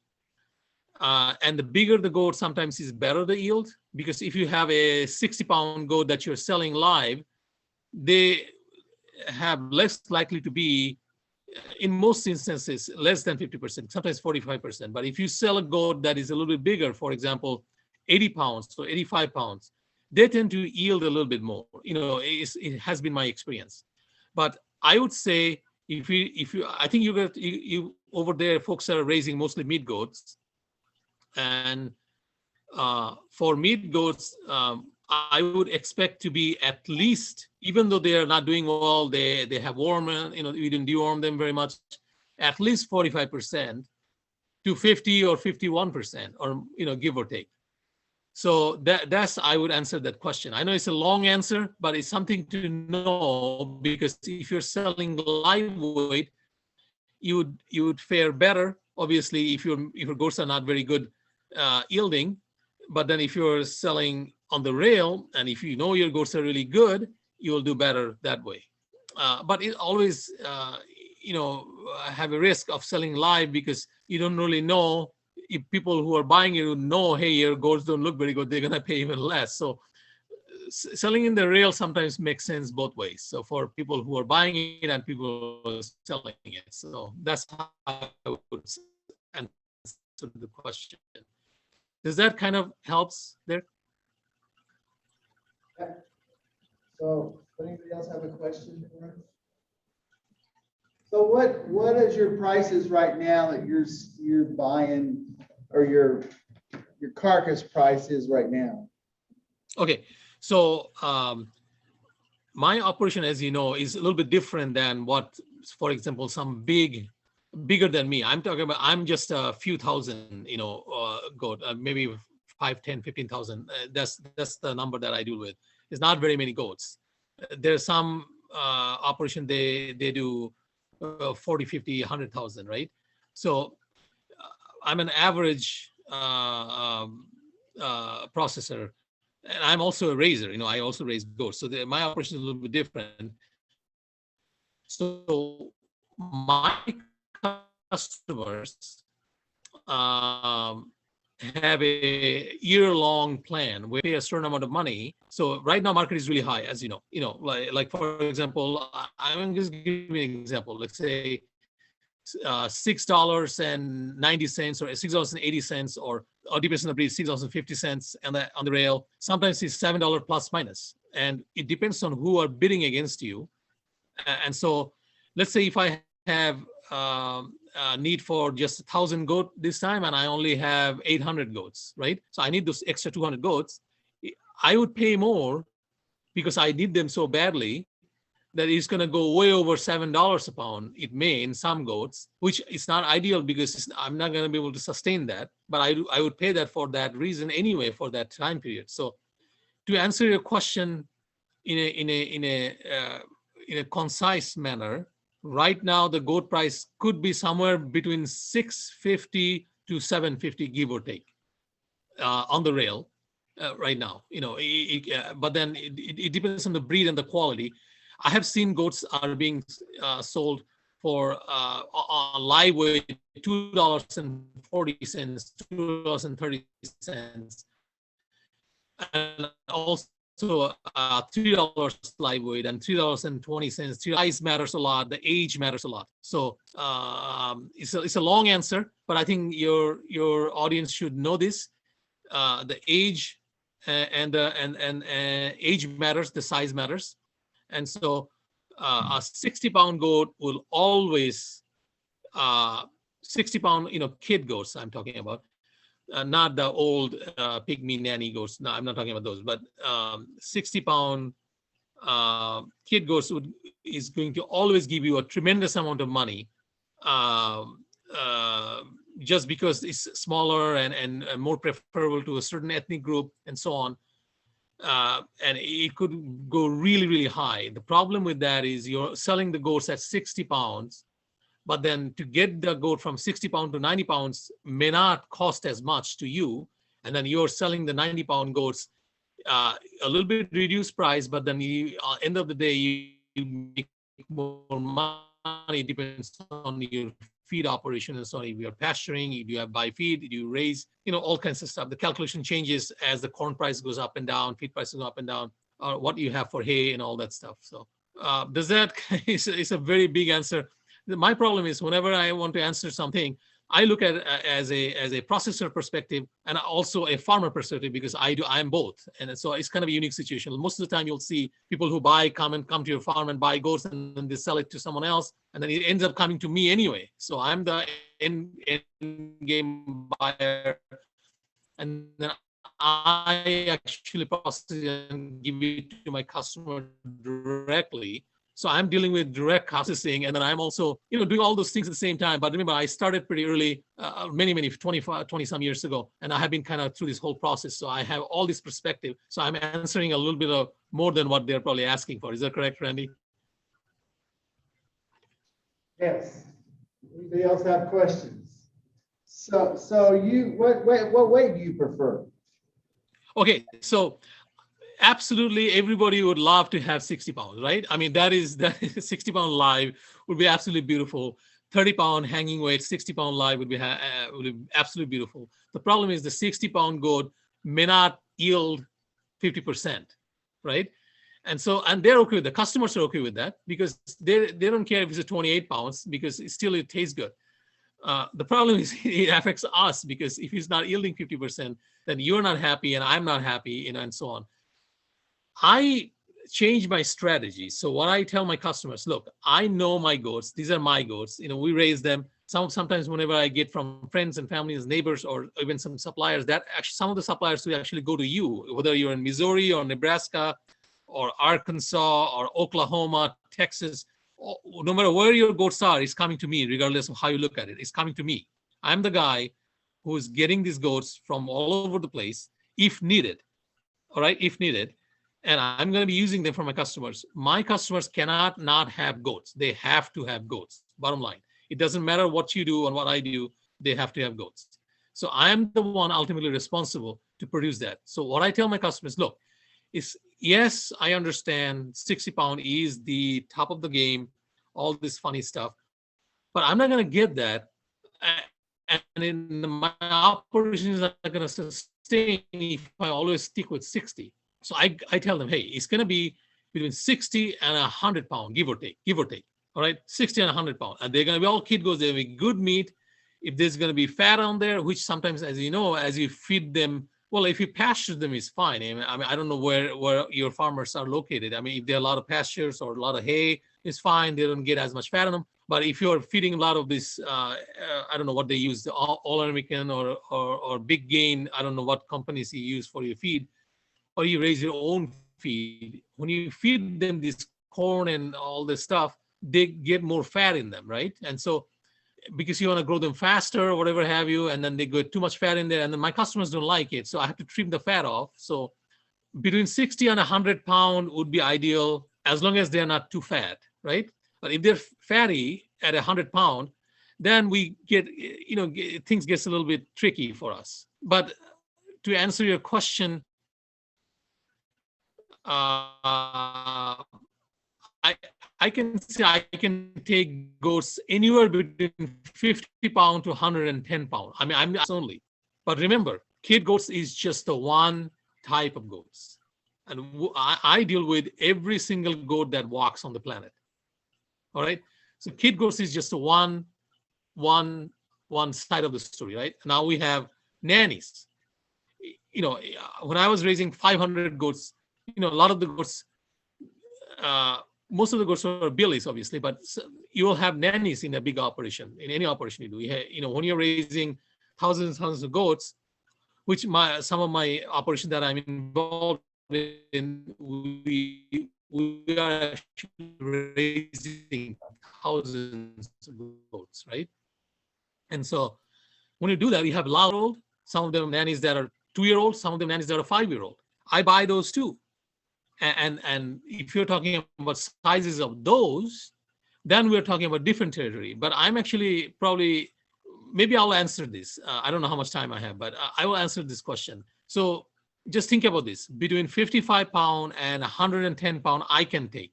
But ideally, most of the buyers would prefer between 60 to 80 pounds. That's the most of the buyers in the entire country would prefer that. I'm different than them, but I'm just telling you that's most of the buyers who do 60 to 80 pounds most of the time,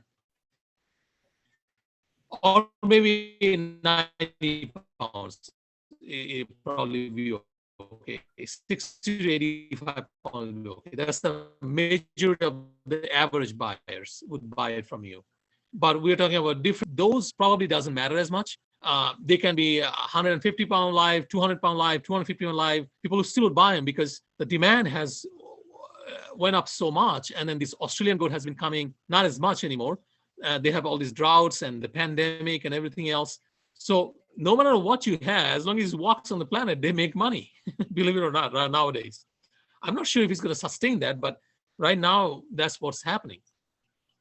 So those goats, that we're talking about, the sizes, they're different and the price is a little bit different. Of course, then you're not going to get as much money out of them like we're talking about these ones. So Randy, is that a long answer for a very little question? Very short question? I've got another question. Can you hear me? Yeah, am I talking too much, answering too long answers here? No, your answers are good. Go ahead. Okay, I've got about a 9-hour drive from my place to yours. So I'm obviously gonna have considerable shrink there. How soon do you kill the goats after I get them there? Okay, so whoever is asking that question is excellent. This is an excellent question. So the shrink obviously is an issue, and the problem with the shrinkage exists regardless of where you send them. If you send them to the auction, depending on how far the drive is and so on, when the auction is happening and so on, you can have shrinkage there too. The fact that they're going to pee and they're going to be stressed out, they're going to be shrinkage, right? So it is not going to be the same what you weigh on the farm versus what is going to weigh at the auction, or what is going to weigh at the processing plant. It's going to be the same problem. There's going to be a little bit of shrinkage. So that's why some people say it's 2%, 3%, or depending on the timing, it could be less than that. It could be 1.5%. But the shrinkage is pretty much is going to be regardless whether you go to the auction or however, I mean, let's say if I buy it from an auction, right? You have to think about, you also have to pay the fee in auction. You not only have the shrinkage, but you also have to pay the fee. Where if you go directly to the processing plant or to me, for example, then you don't have to pay that fee, first of all. And the shrinkage is going to be similar. That's how I like to look at it. And the percent I told you is, it depends on the distance and depends on how well you fed them. There's nothing wrong with giving them a whole bunch of food and drink before you load them in the truck or in your trailer, so that even if they pee, they're gonna at least be in their somewhat of a baseline weight. So basically, let's say if you have free salt or whatever, the salt block. I don't know if you guys use salt block there, but salt block and a feed there, and the night before you give them lots of drinks and food and whatever. So when you're traveling, even though they're stressed out and they're peeing or whatever, it is still going to be kind of baseline from the night before. It's kind of a strategy that I would say may work a little bit towards your favor. And then when you come here, let's say if you have a little bit of shrinkage or zero shrinkage, if you compare it to the night before's weight, on the rail is going to be good, because it's going to be, let's say, whatever they're supposed to weigh. 45%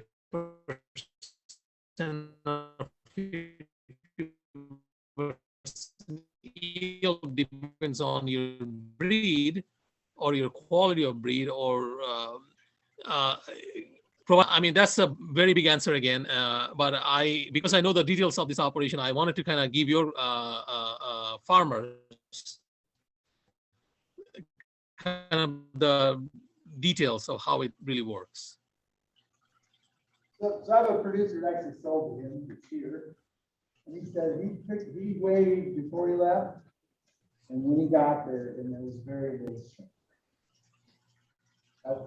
That's pretty much what he said. So 2%, 1 to 2%. Yeah, I mean, it was basically just there. There was really no drink at all. 100 pounds maybe. I have to 100 head. I didn't hear that. Is that something they're talking to me about, or? Well, we have a producer in here that actually sold to you, and he was telling us what his shrink was, and it was very little. And so I just having him repeat what he did. Did you feed him and water him before you left? Yeah. So he's kind of Yeah. answering questions that he knows you and he sold to you. So it was kind of nice to have him here and give us some background. So basically, if you strategize and let's say you feed them well the night before, you give them a little salt block, lick on the salt, and drinks a bunch of water, and you load them, and you don't have a whole lot of traveling to do. I mean, if you're going, a lot of these goats, they go from auction barn to auction barn, and then they sit there and they get stressed out and pee, and they don't really feed them, and they don't really eat either, because they're stressed. They're not going to eat. And then 12 hours later, they could have more shrinkage, right? So if you go directly to me or processor, whatever have you, and you have employ this strategy, there should be less shrinkage or almost no shrinkage, and so, but kind of you have to know what you're doing. You have to do a couple of times to kind of figure it out what works the best for your type of herd that you're raising. So,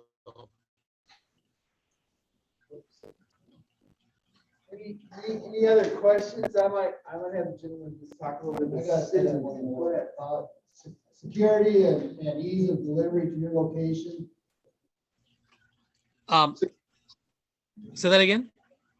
Security and ease of Delivery. delivery to your location. Oh, mine. Okay. Security and ease. Is that correct? Yes. Okay. Security is absolutely.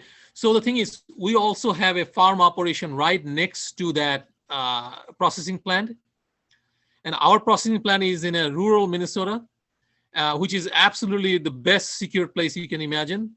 I mean, you don't have, there's no big cities, not Minneapolis or downtown, there's nobody is doing whatever they do there in some big cities.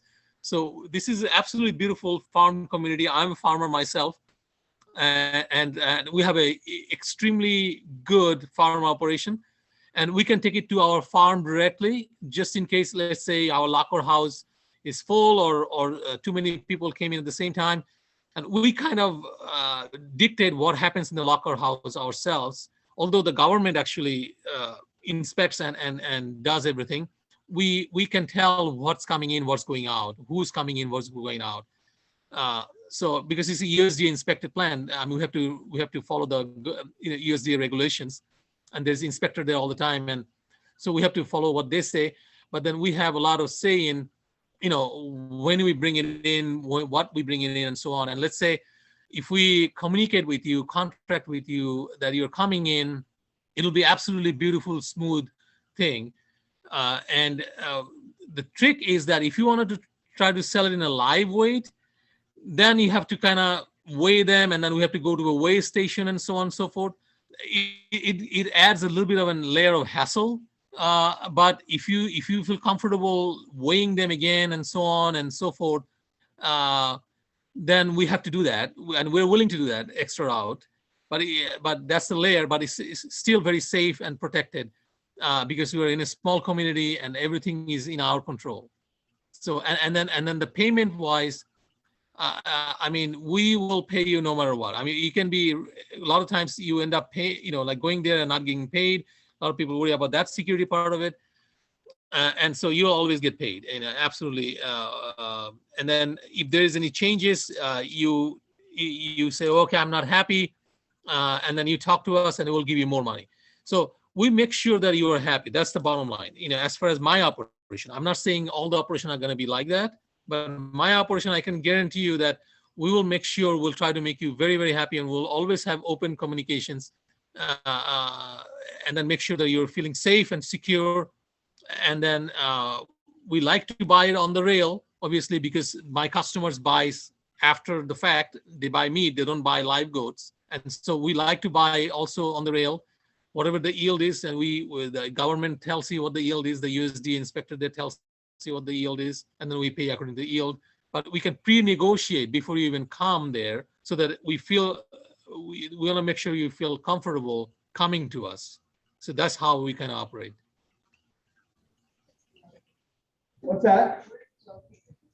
So where in Minnesota you're located? Because where in Minnesota are you located? Okay, so we are located in Geneva, Minnesota. If you Google it, you will see there's nothing there. It's just the butcher shop, and we used to have a kind of a restaurant. I don't. They were on the verge of closing, and so it's just a butcher shop and a tire shop, maybe. So there's nothing much there. It's just a little place. Not many people live there. Very farm community all the way around.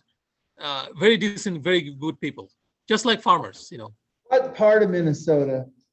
Okay, we are kind of like south central Minnesota. Okay, southeast, south central Minnesota.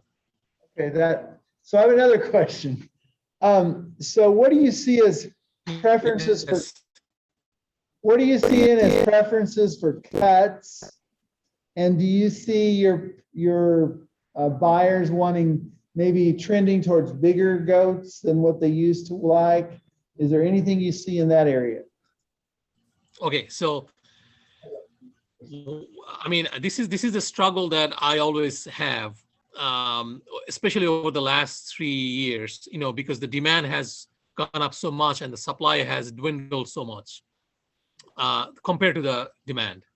And so when you don't have things, I don't know if you remember, right at the beginning of the pandemic, when we were running out of toilet paper. I don't know, you guys probably had a bunch of toilet paper stuff over there.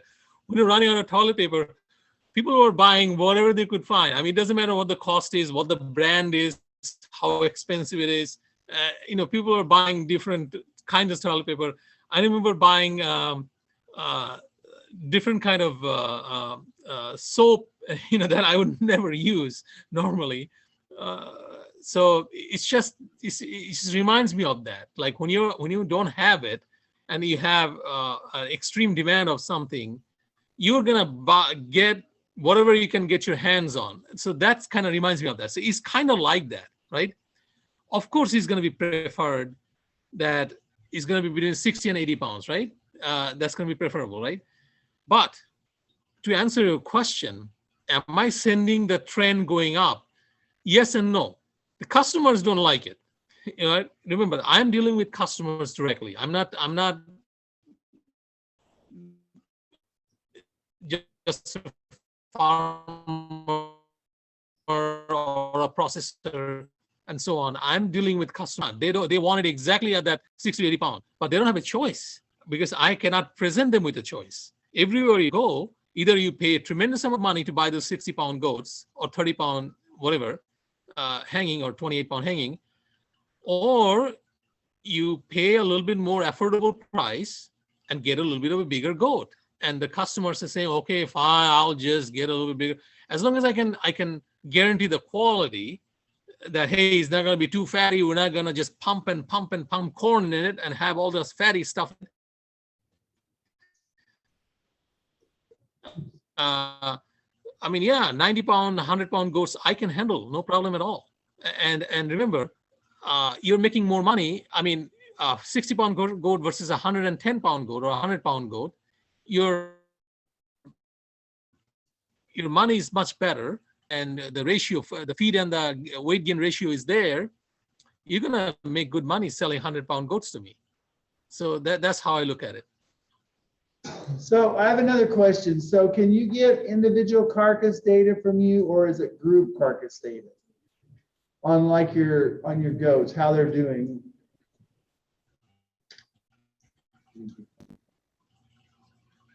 Okay, so repeat the question, please. I hope I understand the question, but if you could ask me one more time, I just want to make sure I understood it. Could you repeat that question, please? Sure. So do you give individual carcass data on each goat, or can they get group carcass data for their genetics? Do you give? Yeah, so I understand. So when somebody brings me a load of goats, let's say one, whatever this, I mean, normally my loads are about 100 or 50 to 100, right? Goats. If you bring in a load and we process them, and then we actually get individual weights, obviously, goats, and it came out to be 38. We don't know the beginning weight. We just know the total weight of the load, and then we can tell you the total weight of the hanging weight or the on the rail. So you get the yield you could get the yield for each goats if you mark them. Let's say if you want to have 3 or 4 goats that are in a certain color, you can color code them. Let's say you put a green on it in one goat and a red on it in one goat and a yellow or orange on one goat. And these 4 goats you want us to track, I can track it for you and say, hey, this goat that had a red mark on him yielded this many pounds. The goat that had a green mark on it, but I'm not going to be able to track 100 goats and say, oh, this, do you understand what I'm saying? So yes, I can track to a point and I can give you the total yield to a point. But then if you want every single goat from live to a hanging, I will not be able to do that. It's too much time consuming thing. Is that kind of, did I answer the question? I don't even know. Yeah. Yeah. Okay. Sounds good. Anybody else have a question for us? Okay. I think we're good. We really appreciate you being on. We're finishing a little early, but if you have anything to add, we really appreciate it. And thank you. It's the first time I've ever got to talk to a processor, so it's really nice to have you visit with our producers so they kind of understand how it works for you. Remember, when you say processor, I am not only a processor. I'm a farmer and a processor, and also deal with customers directly. So I'm kind of unique to anywhere else you're going to go. first of all. Second of all is I really appreciate you having me. And I would absolutely appreciate if your farmers out there who are listening to me will help me out for my operation as well. I need help mostly between December and April or May. Those are the times kind of very difficult time for me because I cannot raise goats for my entire operation all year. I cannot. And I also need 5 to 10,000 goats from you every year. And so whatever you can raise, and you can raise targeting the dates between December, January, February, March, April for me, and whatever the amount is, it could be 5 goats, I don't care. It could be 50 goats, it could be 500 goats, it could be 5,000 goats. Whatever you have, if you would be kind enough to think about me in your thoughts and prayers, and call me up. Randy has my number, perhaps, or I can send it to him, and maybe we can work it out so that it will be very appreciative.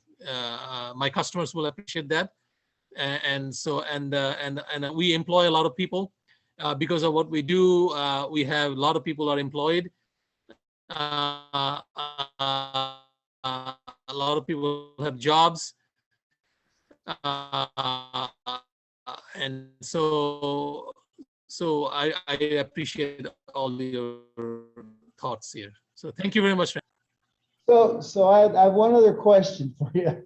While you were talking, you made me think of this. What if we put 2 or 3 producers together and took a trailer load up? Would that work for you? You can have 500 producers together and bring it to me. I would be very appreciative of that. And so I'm hoping that you will gather at least, well, if not 500, maybe you can have 50 producers. They will all band together, and we're going to be a very good, happy family. We're going to bring in 5,000 goats to me every year between December and April. I'm going to be dancing. We're going to have barbecue. We don't have to eat goats. We can have beef maybe on the side. I don't know, maybe beef. Well, we really appreciate it. And send me your phone number. I do have your email, but I don't know if I have your phone number. Let's give him a hand. I really appreciate it. Thank you very much. Have a good day, everyone. Yeah, we'll be in contact with you more because I may have you for more meetings. So thank you very much. Okay. Yeah, maybe I'll send you my phone number. Thank you. Okay. Bye-bye. Yep. I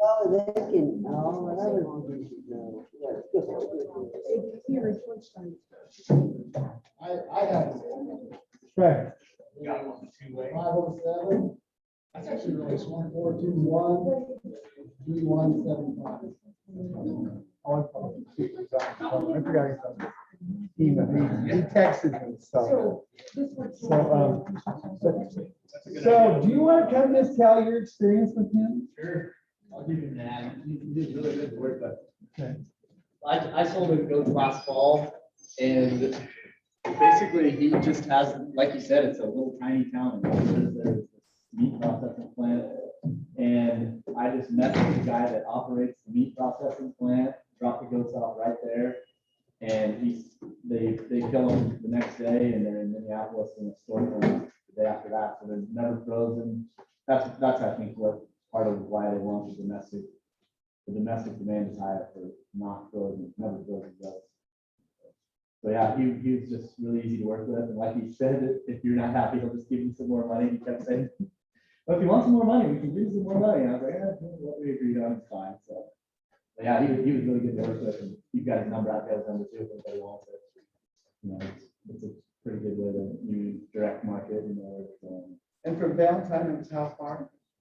So it was like, it's just north of Albert Lee, right off the interstate. And like you said, there was, if you had to weigh them again, if you're gonna do live weight, there's a weigh station right across the road, because I weighed them to see what my strength was. And so I think it was like a 6-hour drive. Yeah, I think I looked, my ass was like 9 hours. Where is he at? I couldn't. He's in Geneva, which is, it's just north of Albert Lee. So it's not far from Albert. Yeah, that is in. What's the actual name of the document? I think it's Zabiha, Zabiha meats. When you first contacted me,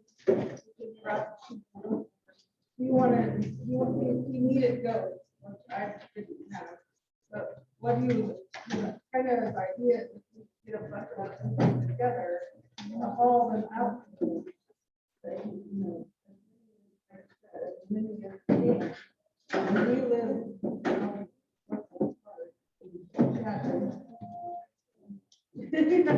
Yeah, they raise, what they do is they get like 30-pound kid goats from the Amish that have dairy. They're all dairy goats that they raise. And they feed them in hoop barns. And they basically just have, they'll put like 100 head in a hoop barn and they have a bale of straw on each end of the pen that they can kind of free choice. And then creep feeders on the side.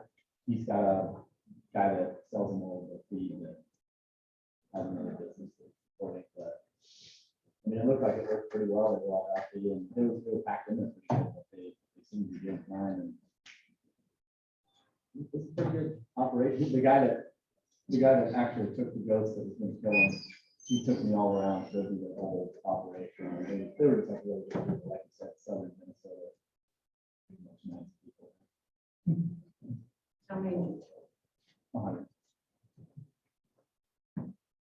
Well, at least it gives us another market outlet. There's not many cell phones in Nebraska that sell this.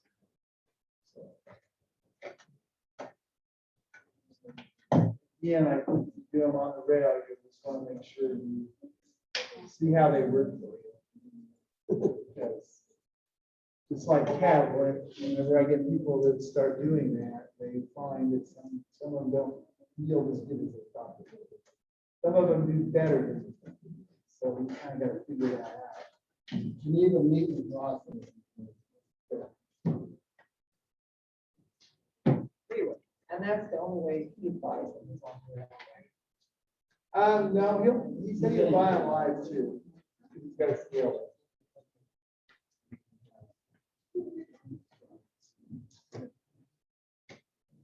it. Okay, so next. Not ready for lunch.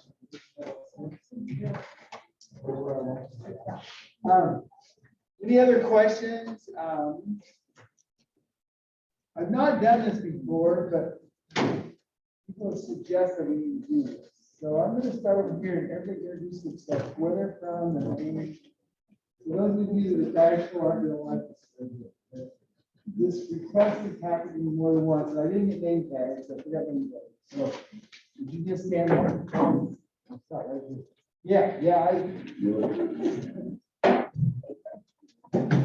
Melissa Klosek, 33 goats from Geneva, Nebraska. I've attended 4S for, this is the 19th year, and I missed 2.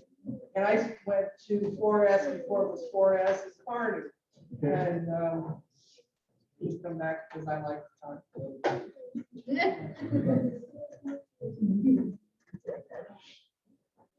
My name's Mark. I live actually north of South Dakota. And that's my first time. Like Carlson from Sudan. I've been here several years as well. She says she's going to make me talk. Mark and Tracy Barris, my wife goes by MT Acres. We're from Heber, Nebraska, which is just south of Geneva, south of York, if you know where that's at.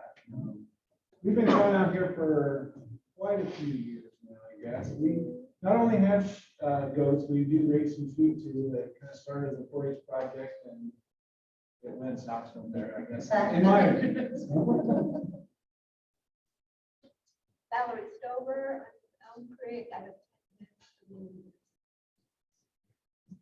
Lori and Bob Bradley, who live at Maxwell. This is their first time. Bud Whiteman, Andrea Cup, we're just east of Lincoln. Here, Henry is a fellow UN so glad to have you. Randy Lassen for the Denver. Got some Savannah people goats. Farmer Roselle, and Public Nebraska. Tim Negley, it's our first time here, and my daughter's kind of getting started into the business, so we thought we'd come. I'm Harold, my Johnson, my daughter Riley. We started out 4-H war deal since I've evolved in the Spanish cross. Still boys. Your brother's different, though, right? Yes, sir. Michaela, they were arrowhead goats, and we started raising this 4-H project. This year.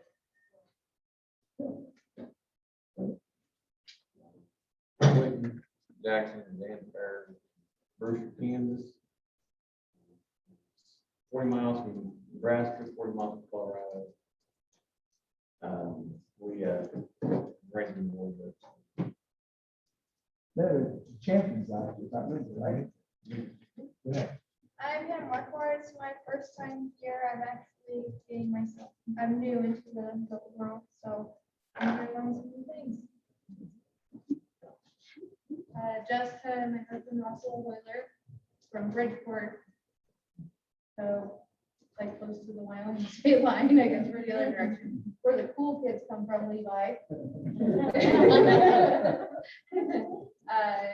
We've been here a couple of years and started out with cattle and horses and moved into the goats. So yeah, we have jailbreak. Glad to have you. They're advertisements in the book, so. My name is Casey. This is my husband Jake. We're from Bear, Nebraska. This is our first time here, and I'm so excited. I've only been raising goats, this will be my 4th year, and I'm wanting to get more into the show scene. So this has been super kind of cool, and I think it's really a great thing to have us. My name is Brandon. We're from Fort Kansas, and we have been doing more of the 4-H stuff for 4 years. Starting to get into registry.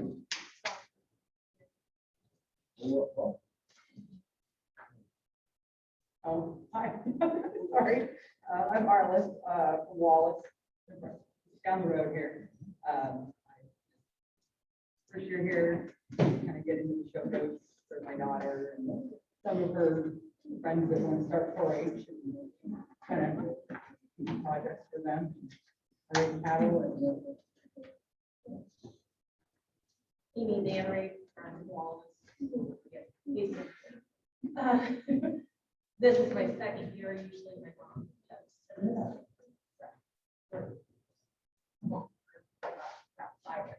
Five minutes left. Megan, we're from North Sutherland. We got into the registered yoga 2 years ago.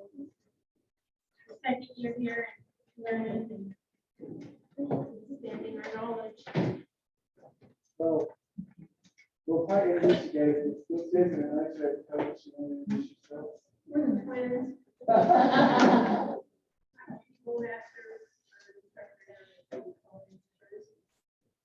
Before she did that, her husband and daughter out. So we said, there you go. Yep. Because my daughter came home, she was in FFA, her sophomore year, and asked us if she wanted to do an SAU and goats. And all I could say was, I was raised in Memphis, Kansas. Cattle ranch. My dad died, I had 5 head of horses in my house, and inherited 15 head of mares and 3 stud horses. And I kept on goats. She said, my friend Judy had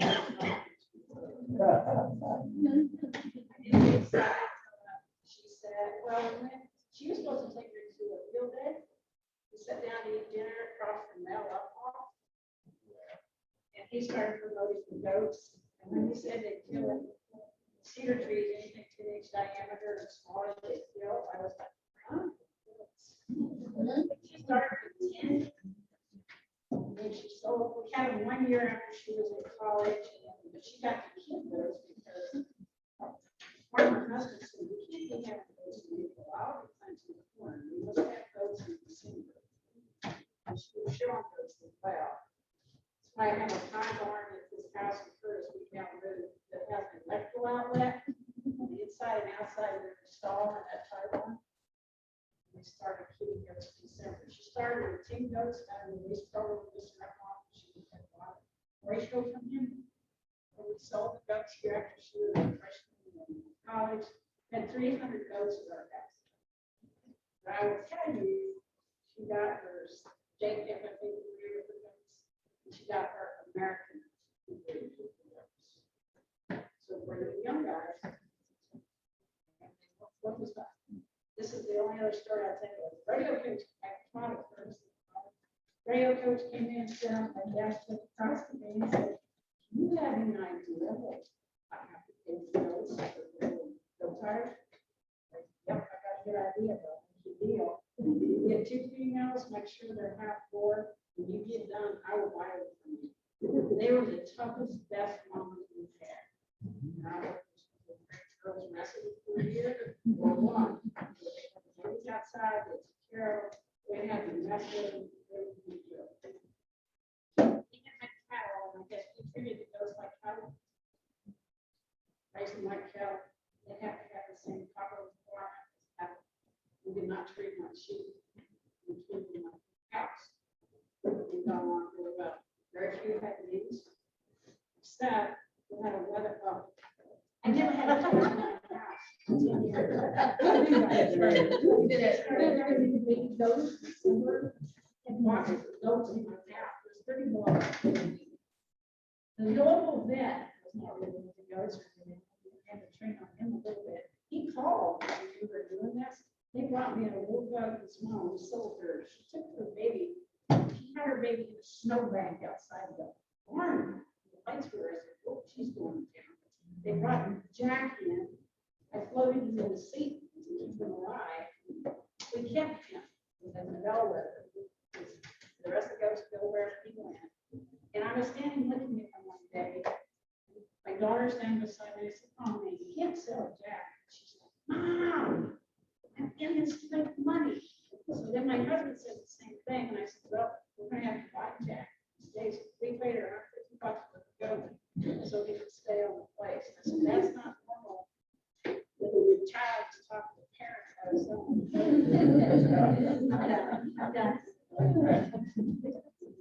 Right. Yeah, I'm Melissa Nicholson, this is my brother Russell. We raised goats. Children. And the secretary, treasurer, and of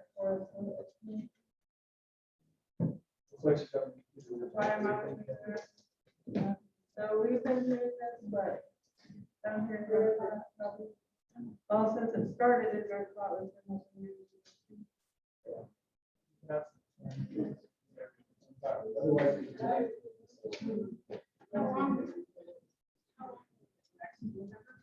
I don't know, but it's like 90 years. We started, I remember that. This, Yeah. yes, I remember him saying, because the goat thing, they didn't think it would take off. He said, "Yeah," he said, "We have an irrigation." And at one time, we were on the last round for that. There were 200 people that were doing it. Our biggest trash years. Yeah, he said, "You start working to the extension." Some of them, right there, no.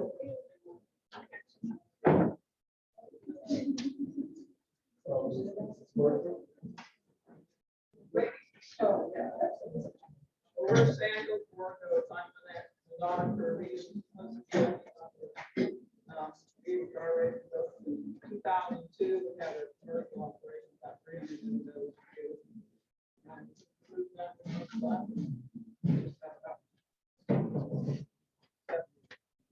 Give or take a few.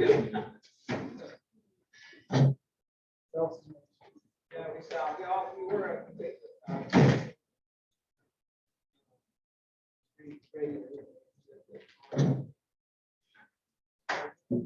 pretty much got all the way.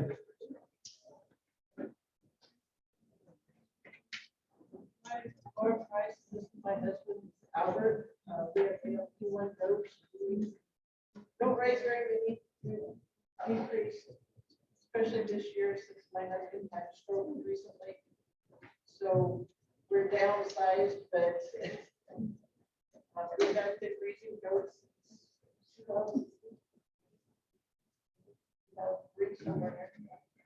We started learning from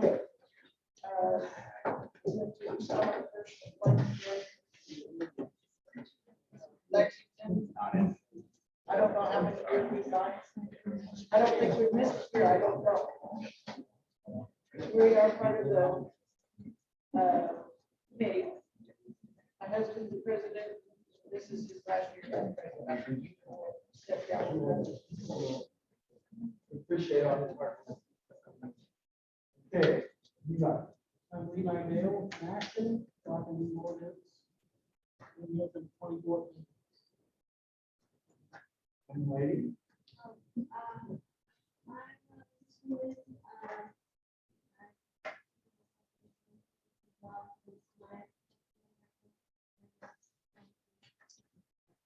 past scholarship.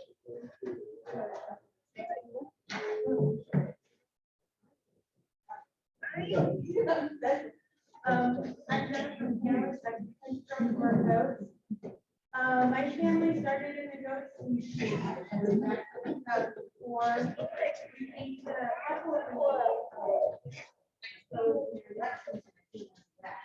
to back there and do all those seminars and learning something. But back in 2015, my sister and I made the transition from commercial goats to registered goats.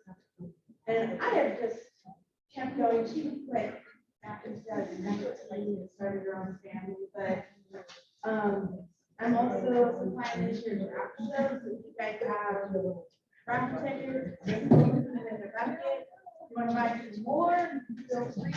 The picture is about a month and a half, 2 months old.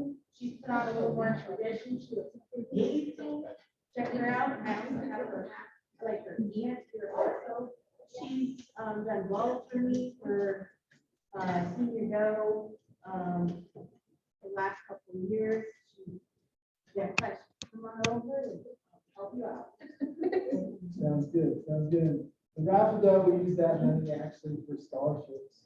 We gave to 3 away this year. So we can apply, we always have stuff to apply. Even if you want to spend more. Your daughter. Okay, so we're about ready to do lunch. Let's visit Rusty. Do you have anything to add? One comment on there, where you guys were all introducing yourself, go ahead and pick up on it, is, you know, how much money and work our kids get us into. There's so many people said they started as a 4-H or they tried to turn them down. I said we did the same thing, we actually came down, and we're coming back because of grandkids. So we'll get the dinner ready to get out, visit a little bit, the rest of have a little break, and then we'll start that.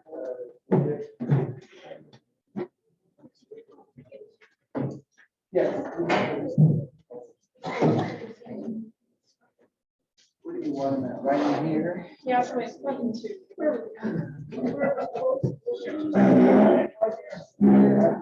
More there.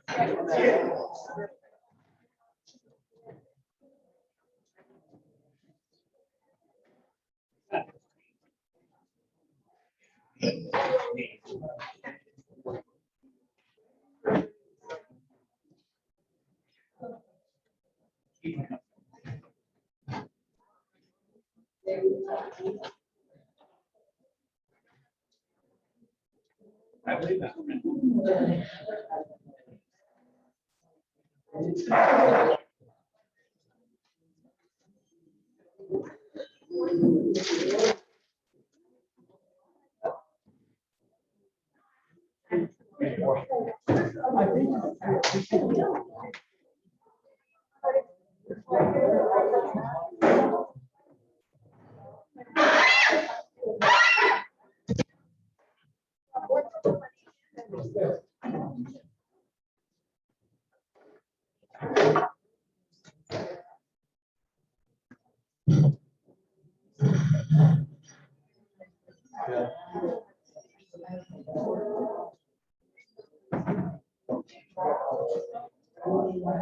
pretty sure.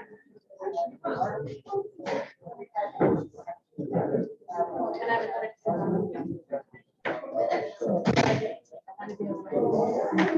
I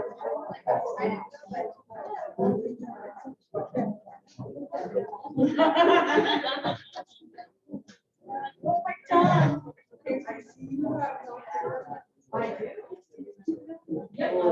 Oh, I got mine here.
Yeah, it is.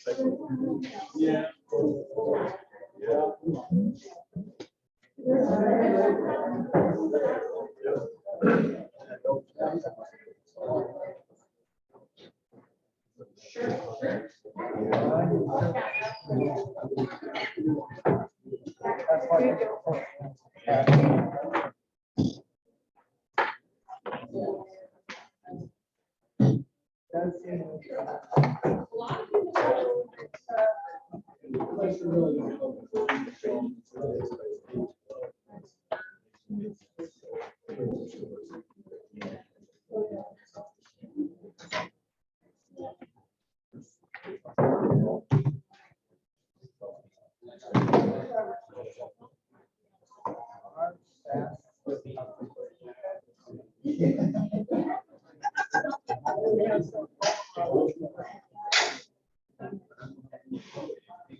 So they were up there for a month.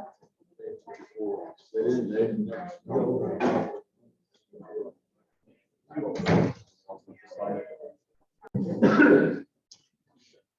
And I guess that you'd have to use Kiko because the board would probably just turn around and want to eat out of your hands and not want to run. Where the Kiko wants to see daylight and take off. So several things to look at there. These are a couple shots of some judges training we did years ago.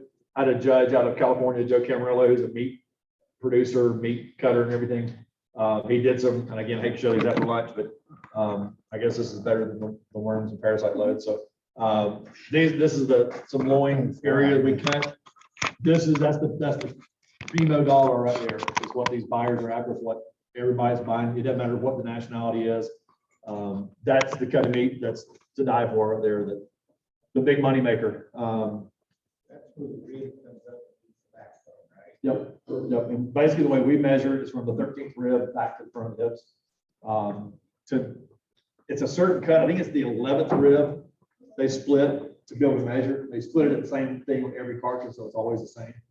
I don't remember the exact, there's a little guide you can lay on it and it gives you the square inches of loin. But as a rule of thumb, if you take, I don't see anything in here. If you take like a Coke can, I say Coke, not soda, because I'm from Georgia. If you take that Coke can and hold it up, that is about what is considered an ideal size loin. So you envision, what it looks like when it's round, when it's laid back down. And it'd be that size, whatever that. Yeah, and obviously when we feel it, I wish we had a bunch of them lined up in here and had to get them about, but you can really feel it. Those that are really bred, especially from market shows, you'll get an extremely fat, square, really just hard edged loin. And that's great. And, there's some playing around where you can incorporate that. You get some, I've got a doe at home right now that's, she was a market doe. I sponsored a kid to show, bred her, my full blood buck. Now, her daughter is phenomenal. She'll be a 50% doe that can go, show in the ABJ ring, and is phenomenal, phenomenal loin. You get your hands on her, oh my God, she's a freak, how much meat and muscle she's got. So that's just some different angles of it. Again, there's so many different things you can do with these goats, and so many different ways to market them. He hit on it a little bit. He talked about how much demand. You heard his numbers, 5 to 10,000 a year is what he's selling. That's awesome. He's got a huge buyers, where there's whatever nationality it is. He's got the buyers, which means he's buying from you guys. So this is a massive market. Goat meat is the most consumed meat in the world.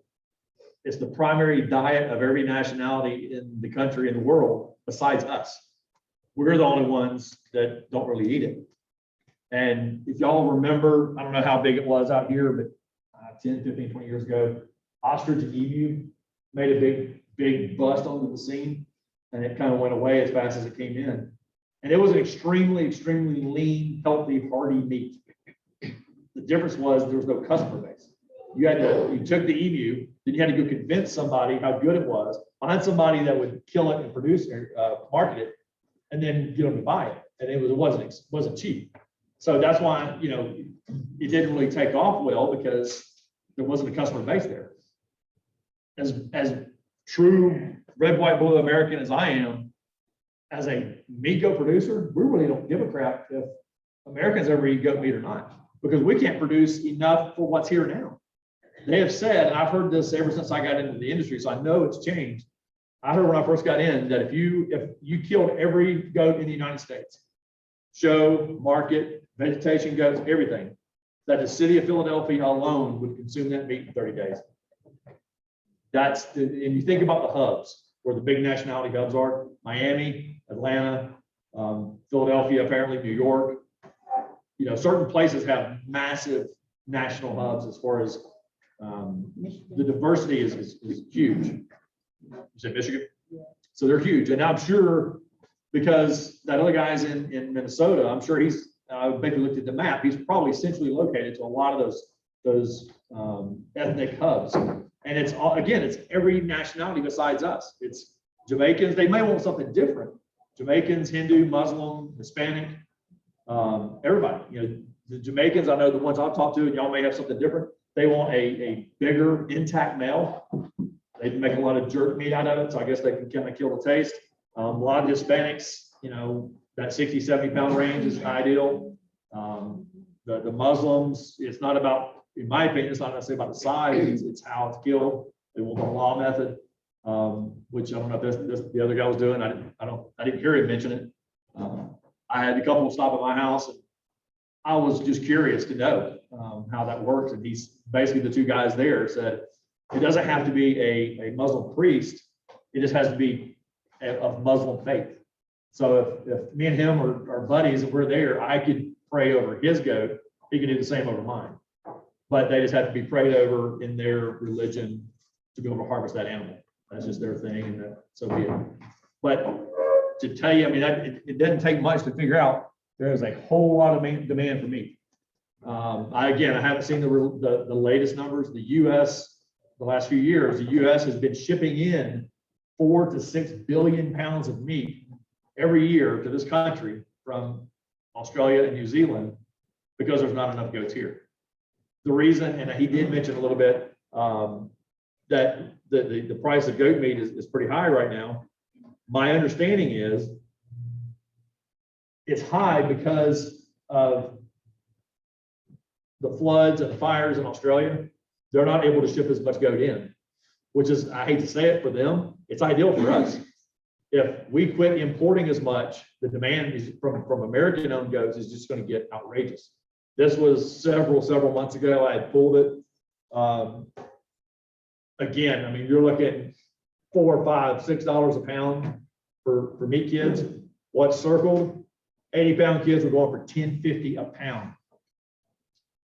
You know, I don't know how beef is doing out here, but in Georgia, I dang sure ain't doing that.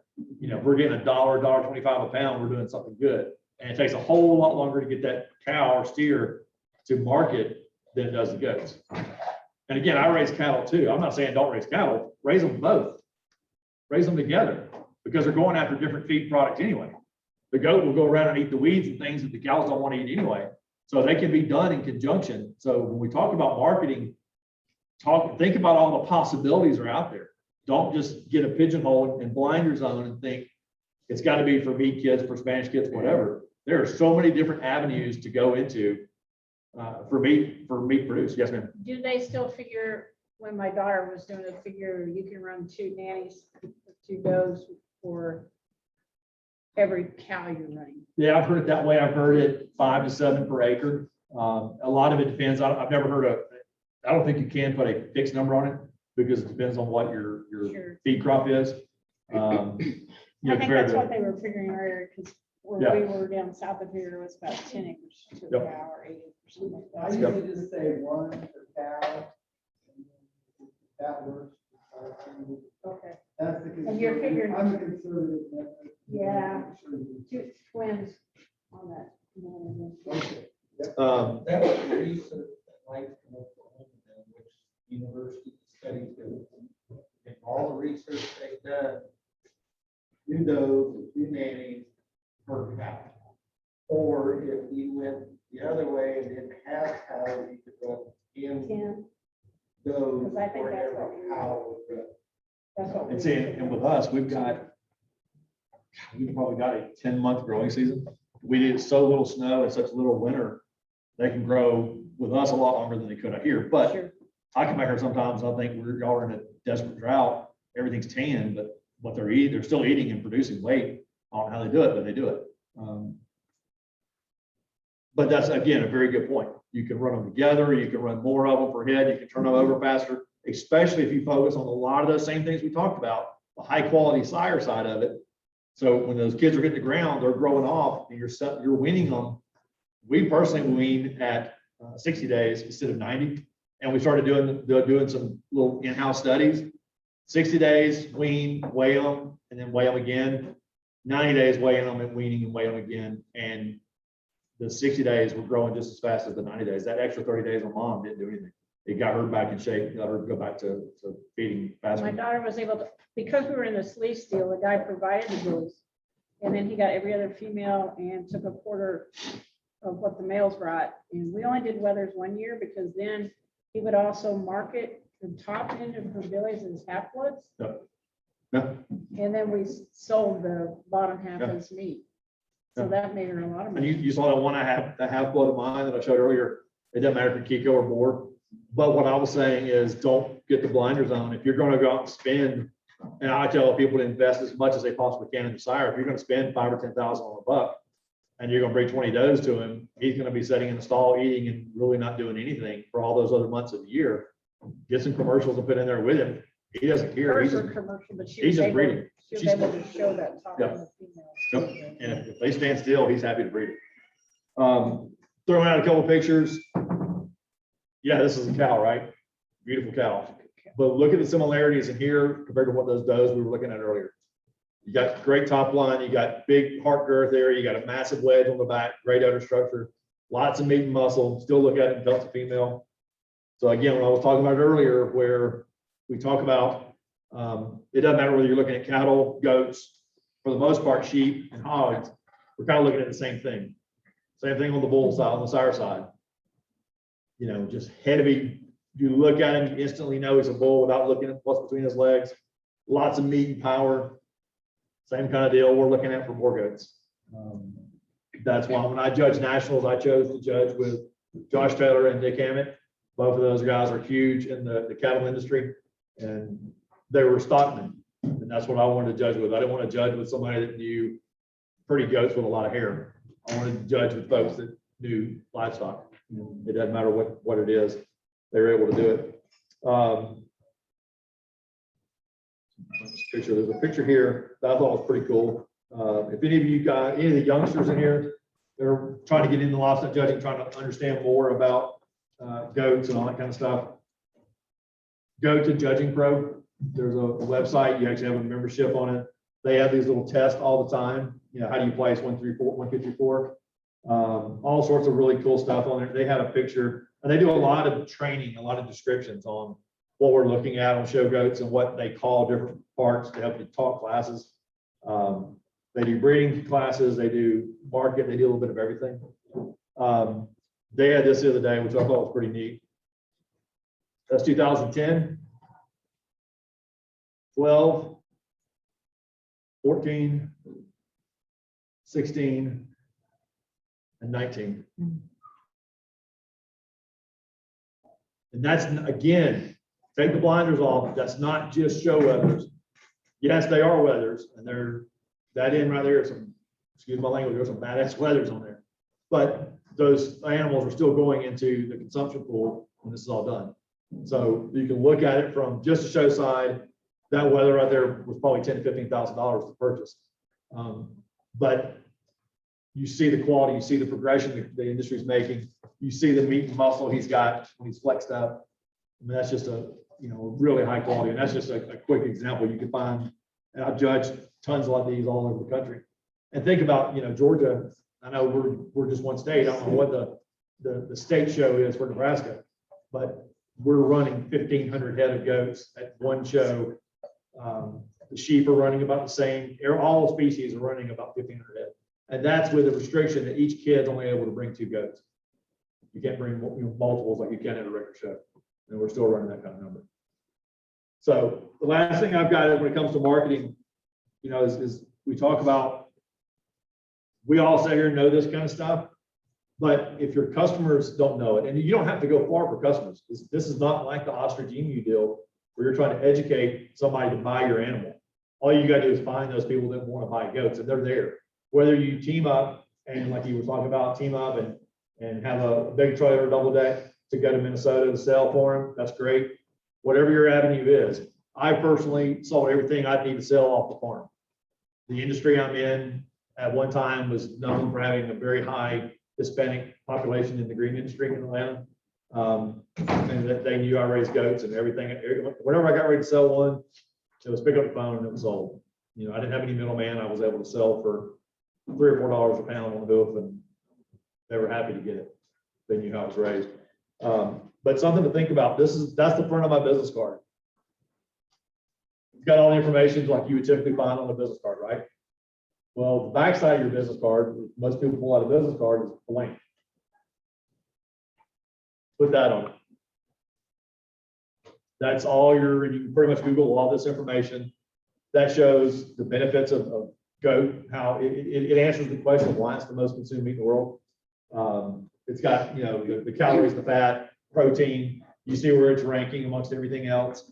It's just got neat little facts to it that, you know, if you're gonna have a business card to hand to somebody, put that on the back. It intrigues them to say, man, maybe I need that. Maybe not necessarily, maybe I don't need to start eating goat meat. Maybe I need to start raising goats. So when they start raising goats, where are they gonna buy goats from? To start their herd, all y'all. So it's multifaceted reason to do this. Pitt Kemmer brought it up 15, 20 years ago. I started doing it. It just stays there. If you Google any of this, you'll see different charts, but they all basically have the same general numbers to them on how healthy goat is. So that's kind of my thoughts on this whole deal on the marketing side of things. Again, it doesn't matter whether it's show weathers or does. That doe right there was the overall Supreme Champion doe in Delaware 2 weeks ago. Picture doesn't do her justice. She was phenomenal doe. And Delaware is a teeny tiny little state. The quality was not, wasn't a huge show, but phenomenal doe. Guys run around, that doe was probably several $1,000s. And the big thing is, I don't know if it happens, I hear a lot of these does are leased. They're not sold. So if you raise them, I really don't want to get rid of this doe. She's dang good. Lease them to the kids for $1,200, $1,500. They feed it, they take care of it. You get it back at the end of the season. And you put it back in your breeding herd and keep going forward with her. So lots of different possibilities with these things. It's almost endless on what you can do with them. The big thing is just get the name out there. What is for those of you that show either you're raising goats for showing, what is the purpose of, I'm just gonna use ABGA because we're pretty much the only industry, the only sanctioning body out there. What is the purpose of an ABGA show? Anybody? I'll give you a hint, it's the topic of this talk right now. Marketing. It's marketing. All that show is, you may have fun, you may have camaraderie, you may, just get the competition between you and your buddies, whatever it is, but all that is marketing. Because we don't have the EPDs that cattle do. I bought the bull that I'm running right now. I told the breeder, I said, I've got 3,500, give me the best one that's within these EPDs. Like I gave him like 5 choices. He got me the bull, bought him sight unseen. He was a great Simmental bull. I didn't have to pull, knock on wood, I had to pull the first single calf. I wanted this, when I first started breeding the heifers, I didn't want to have to deal with anything, but I knew those EPDs could be trusted. We don't have that in goats. Unfortunately, the value of a goat, and I'm pretty good at putting value on them, but the value is what 2 people are willing to pay for it. And unfortunately, it's based off how many blue ribbons it's won, how many doublemint points it has, a lot of those kind of deals. And that's good, bad, or indifferent. That's how they're kind of judged. So the whole purpose of the boar goat industry is, if I threw out names, we were talking about a while ago, if I threw out names of Terry Taylor, Lee and Sharon Dana, Gabriel's Genetics up in Washington State, Roger McSwain in North Carolina, y'all would not know any of those people if they did not show and win and have their goats in the ring. That's the entire thing about it. You show, you win, you build up a name, and you'll hear me on sales when I'm selling goats for the people. If there's a young buck comes in, he's good, I'll tell you, buy him and build a name for your farm. Yes, he may have the prefix of the breeder, but if you win, you get that backdrop picture with the ribbons and the rosettes and whatever else, you start building up some of those, people are gonna be like, hey, Billy Bob up there in Nebraska, man, he's got this buck that's been dominating the circuit. Maybe we need to go talk to him about buying some semen, buying some does off of him. That's how the show industry works. That's the entire purpose is marketing. That's the root of it anyway. Any other purposes you can create yourself, but that's what it's for, because that's how value is put on these goats. If I can have the best buck in the world or best doe in the world, if it hasn't shown and nobody knows anything about it, its value is half of what it should be. And with that said, a lot of the folks I sell for, I know of goats that, in my personal opinion, if they said put a value on it, it would be 5 or 10,000. It brings 2,500 or 3,500 in the sale. A big breeder that everybody thinks is the greatest and has the big name following them, that same goat will bring 10 or 15,000. It's strictly because they've heard about them, they know them, they're trending and they're happy, they're happening. I'm not huge on papers, but papers do help because, again, when I work a sale, the way I do it, I go down and highlight the big names that everybody's heard of. If I look at a 3-generation pedigree and I can't find a buck, or really usually the bucks that I've never heard of, and I'm pretty within this industry pretty well, then I can guarantee it's not going to bring hardly anything. But at the same token, if I look down and I highlight name after name after name after name stacked on top of each other, and I'm looking to 10 to 12 ennoblements, it's kind of like everybody knows who Brad Pitt and Joanna or Jolie, whatever her name was. They're not going to have an ugly kid, right? So you stack those good genetics on top of each other, the kids are going to be there. So it can be done, but there's a fine line on showing to market them, breeding them right, building a name for them. That's how it all works, at least in my opinion. So, any questions? Lee Dana spoke here 3 years ago.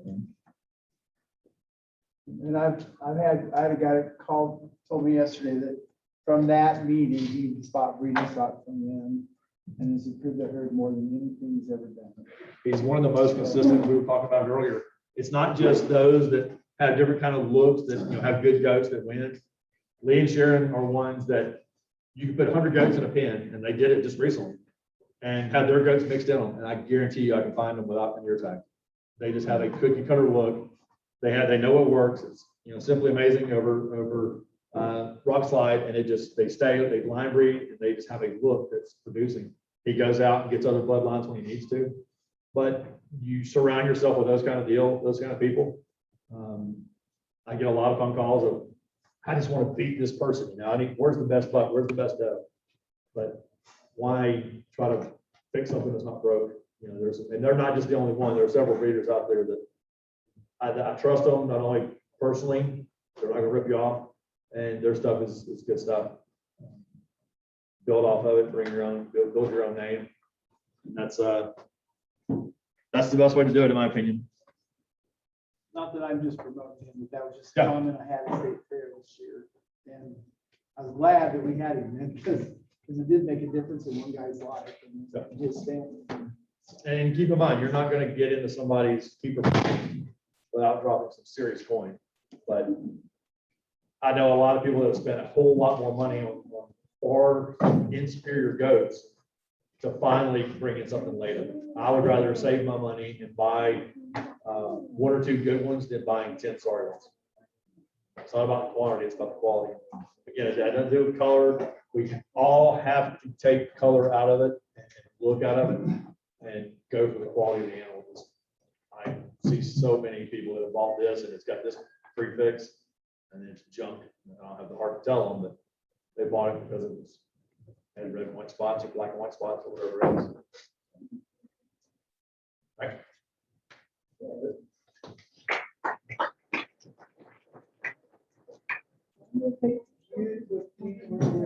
Livestock judging. And our next pictures are two young ladies up here. They're gonna talk about words.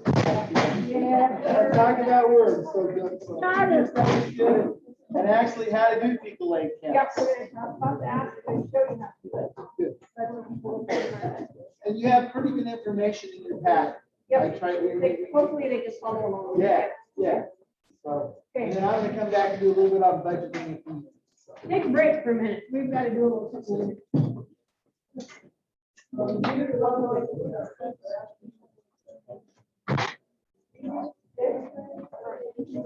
When you watch it.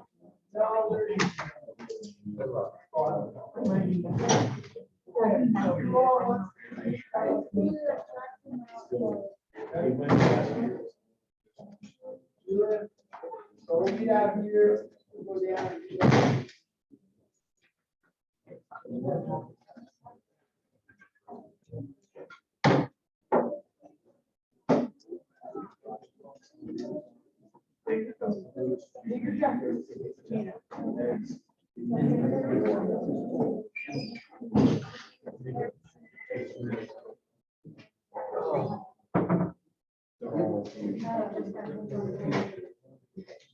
Okay, over.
Okay, so that way you don't give me that one here.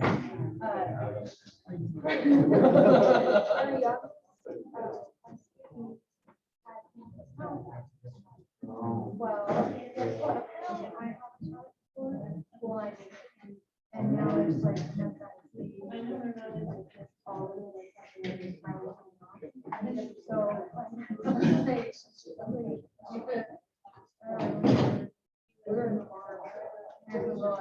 okay, so like, I'm good. But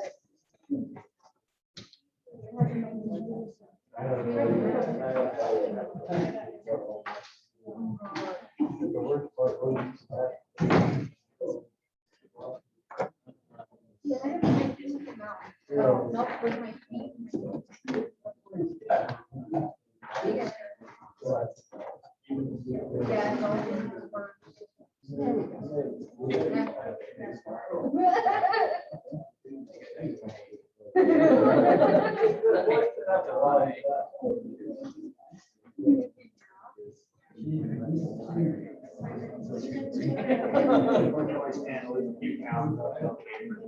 we go. You know what, though, like, you feel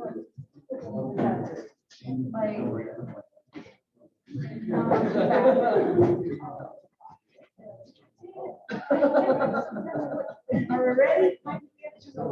You ready for this, everyone? Wow. What did I?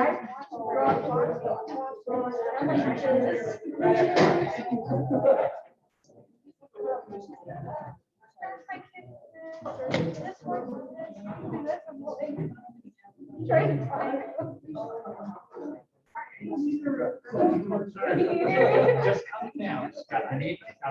I'm my lovely assistant touring the room. I don't know if she's gonna go get something. Oh, I know what she's at. Okay, I think we'll start so that you guys can take a nap. Because we had such a good meal. It was so good, and I think really good, right? That was so good. Both the lamb and the goat was great. So I'm Judy Bowmaster. I am one of the vet tech instructors down at the College of Curtis, the Nebraska College of Technical Agriculture. Woo! Say that 3 times fast. That's why we call it NCTA. One of the classes that I teach down there is actually parasitology. So I daily do this job, right? I daily play with fecal samples. You might have noticed when Joe, I'm Judy, that's Joe. We, by combination, get called Jody at school because we look alike, right? But you might have noticed when we were setting up over here, we both had on gloves. I have some disinfectant. We don't handle fecal material at all without gloves on. And that's for the safety of whoever is doing that job. So all of my students in class wear gloves, and we have this special jacket that we wear in class as well. I think sometimes when we start to talk about parasites of animals, we may forget that some of them can be a problem for us as well. Not always a problem as a parasite per se, but a problem as, we call them aberrant. We're an aberrant host. So that if we're exposed to certain types of parasites, they wind up in us in a place they should be, like in our eye, in our lung, in our viscera, in our brain. So handling fecal samples, if that is what you choose to do after we're done talking about this today, it is one of the things that I'd like you to remember, that you do need to handle it carefully, even though it's a goat or a sheep. We need to handle it carefully. So, you know, there's my little funny thing, but I want to talk just a little bit in general about how parasites might infect the host and the ones that we're maybe most concerned about as far as goats and sheep are concerned. But I want to mention a couple of others along the way that are not necessarily always a part of every story. The ones that we tend to think about a lot are the ones that live in the gastrointestinal tract.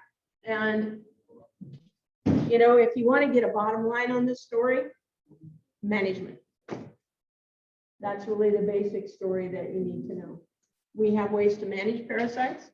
The other thing I tell my students, put a star by this, parasites always win. They always win. Okay, so we just manage them. We're never going to get rid of them completely. Not sure we want to, really, but we do need to learn to manage them. So I've got some notes up here. I think something's in the way. What is that? Okay. One of the ones that you probably have heard of, if you've been to any other goat seminar, they have talked about the barber pole worm, or the wireworm, or the twisted stomach worm. I know they've talked about it because that's the one that the FAMACHA scoring is based on, right? And it's a very important worm. It doesn't live in the stomach, even though sometimes they're called stomach worms. They live in different places in the goat. So I want to talk about the differences maybe between when we have some of these nematodes as the group they belong to in a cow versus in our sheep or in our goat. The cow's got a lot more body mass to be able to manage them to a certain extent. And sometimes they can tolerate a load, where some of these lower guys cannot. So the impact that we need to remember is that not only on the producer is it going to impact economics and money, but it's also going to impact the welfare of those individual animals. And I think we have to think about that as well, not just our money. And actually, statistics have shown that gastrointestinal parasites are one of the top 3 fatal diseases that we find in small livestock. So that tells us we better do something, right? We better manage these guys.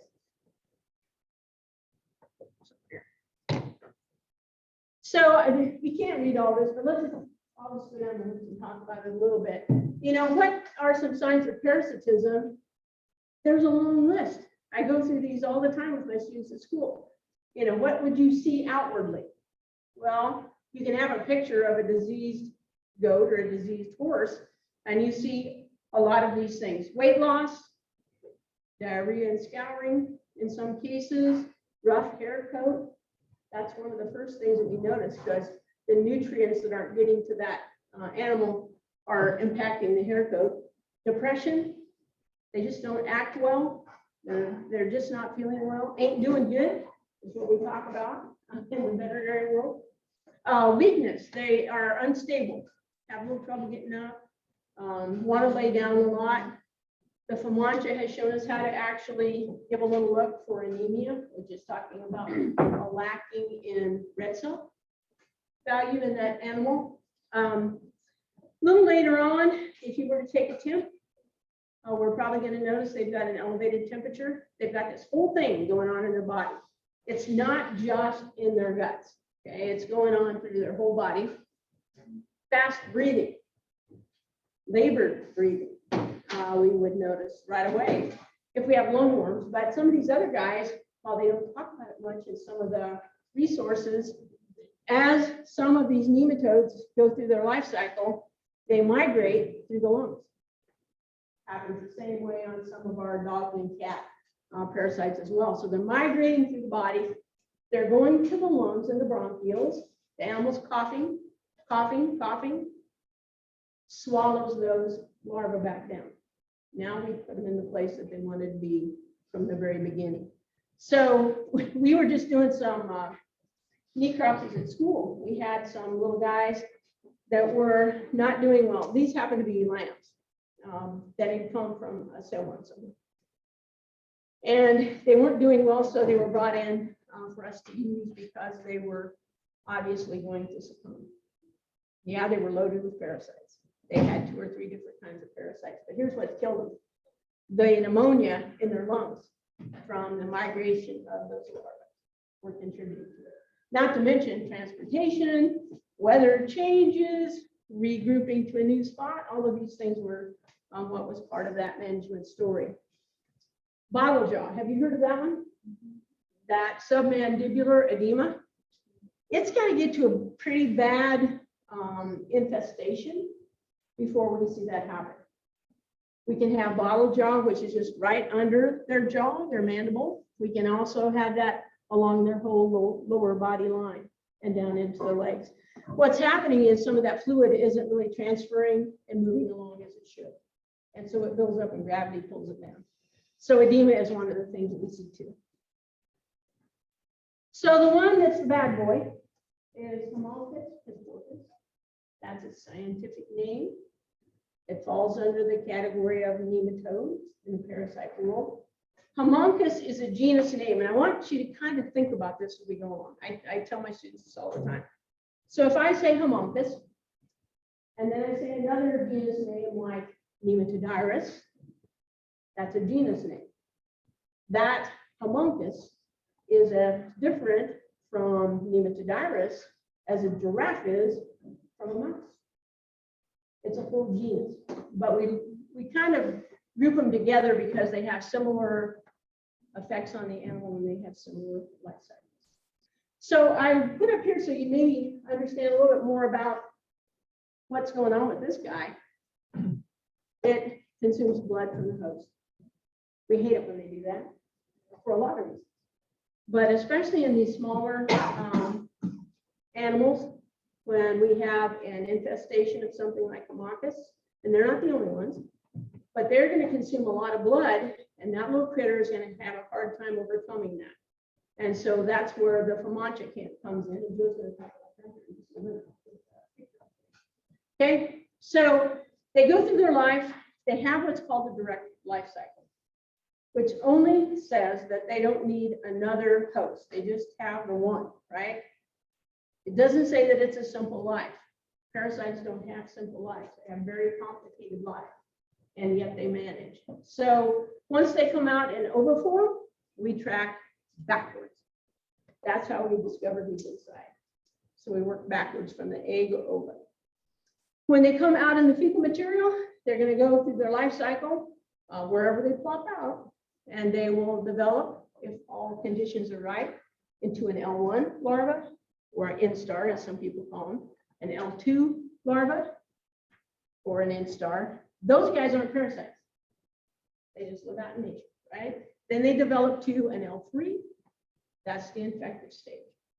That's when we have to worry about what's happening next when they get to that stage. So the infective L3 can remain viable in an environment that's supportive 1 to 2 months before it finds a host. That ought to tell you something, right? They're hanging around out there. And so that's especially good in the warmer months of summer when there's also a little bit more humidity. It's perfect for them. And then if we get to that kind of fall, like today, it's a little cooler, but still kind of warm. We still have some conditions maybe of moisture. Those guys can hang around 4 months. That tells us if we're trying to manage them, we have to think about those time frames and those cycles of infection. So we'll see that rise and fall throughout the year. So during kidding and lambing seasons, that's a really important time. We're mixing our adults with our babies, and that's a perfect time then for those little guys to ingest some of these infected larvae. So management's the key. Here is Haemonchus comfortus. He's a nasty little guy. And the reason he's called wireworm or twisted stomach worm, and I'll show you a better picture here in a minute, is because he kind of has that barber pole look to him as an adult, where the blood runs through the GI tract. It reminds us, well, as old guys, of barber pole. Youngsters don't even know what that is. My students, I don't even know what barber pole is, right? So I use wireworm. So where does it really want to be? Abomasum, consuming blood from the host. That's where it wants to wind up. So for visual people like me, I put a little graphic up here that shows you what's going on.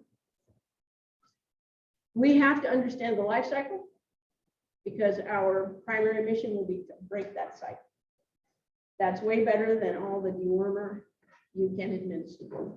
If you can break that life cycle or you can minimize the contamination that you have, then you've got a jump start. And then we worry about what we're going to use for a dewormer.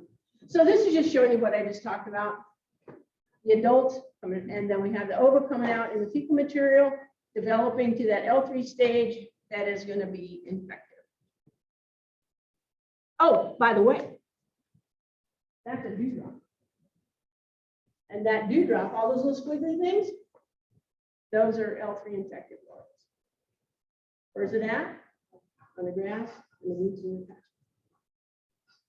So if we can do something about that, then we can diminish that possibility of infection. So that's what we're working on right there.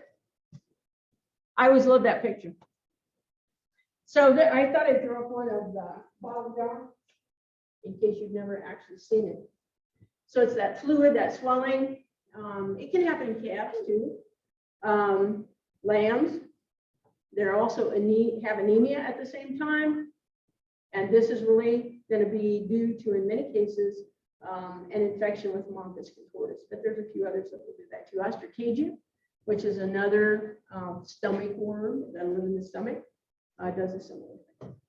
So it's not just Haemophilus. So a couple more pictures. Maybe this shows you a little bit better what that adult looks like.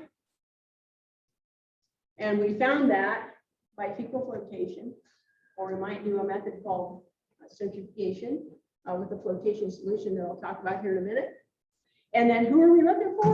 That guy in the corner. When we see that and find that, that backtracks us to who is the adult that we're dealing with here. The other thing I try to make evident is that we're probably going to have a mixed infection. It's probably not just this guy. Who knows how many we might have in there? Sometimes I think we can zero in on this one and forget about all the others. And I'm going to show you here in a minute on your OID sheet, talk about some of the other ones that are problematic as well. Oh, because I think he's so cute, I put a few more pictures up. The top left picture, every one of those is an adult worm that's consuming blood. Obviously, it doesn't turn out well for that little goat. That's a necropsy.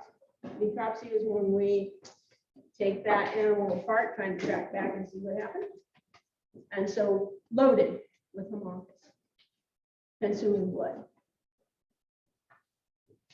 All right, does everybody have this picture? Why don't you take a look at that? Not everybody on here is a nematode like Haemophilus. I put the star by Haemophilus up here in the corner. There's a bunch of other ova. And honestly, if you're going to go set something like a Carpus ova and look at it through that microscope, you better know the difference. That's what I'm saying. That you need to learn to know the difference in some of these guys. Because if you look right away, I should have brought my little pointy thing. There's a lot of them that have that sort of oval shape. They look kind of transparent. They have a lot of little spheres or balls or primordials inside. But there's some difference in size that helps us understand who they are. There's some differences. Once in a while, there's some coloration a bit, but that's not nearly as evident as looking at their contents and their size. So Haemophilus with the star looks a lot like Trichostrongylus, looks a lot like Esophagastomum, looks a lot like Ostrachgia. And tell you one of the difference, right? So Trichostrongylus is probably one of the most common intestinal worms that we find in our part of the world and in many other parts of the world. The one I wanted to actually point out to you that a lot of resources ignore is Nematodyrus, which is this giant size ova. The kids always love to find it. What's this guy? It's so big. Like, well, it's probably Nematodyrus. So a lot of books don't talk about it very much. And for a long time, we didn't think about Nematodyrus being that important until now, when parasitologists have studied that more. And what we know in very young lambs and very young kids, that guy will kill them. Oh, that's our timer. Okay. I put the timer on. Because once we set up one of these fecal locations, the cover slip needs to stay in place for 20 minutes for animals like sheep and goats and cows. Anything that eats grass, rabbits, guinea pigs, we have to let that stand in place. So Nematodaris is one of the other ones we started to worry about now. Guess what? It lived in Nebraska. It loves Nebraska because it needs a period of freezing to actually remain viable. Now there's a new one for you. Everything else wants it warm and moist. Nematodaris says, go ahead, freeze me. I love it when you do that. And so we found it in our lab from time to time. All right, so just a little background on life cycle and our evil homunculus. Now we're going to get radical. So we've got tools.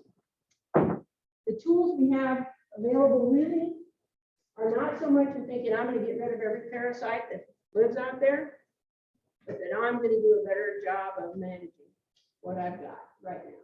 Right? So how can we do that? Pasture management. We can look at the environment that our goats are in, and we can make that a better environment. If you have standing water, for one thing, or you have a lot of ground cover debris, if you can get rid of that, that's going to help eliminate some of these guys, because remember, they like it warm and they like it moist.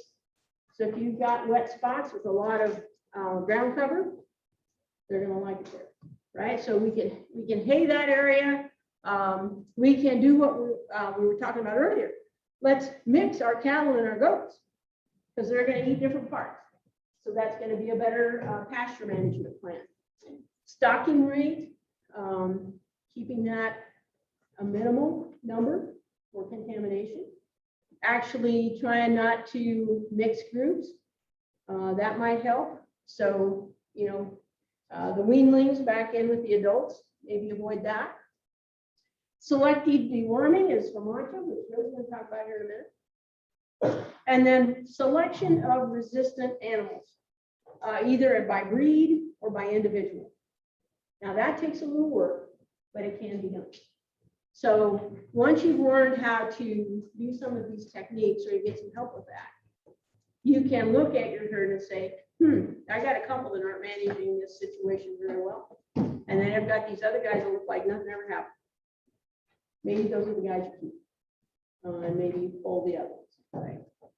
And then quarantine of new animals that are coming onto your place, keeping them separate from the others, probably in an area that is away from the others.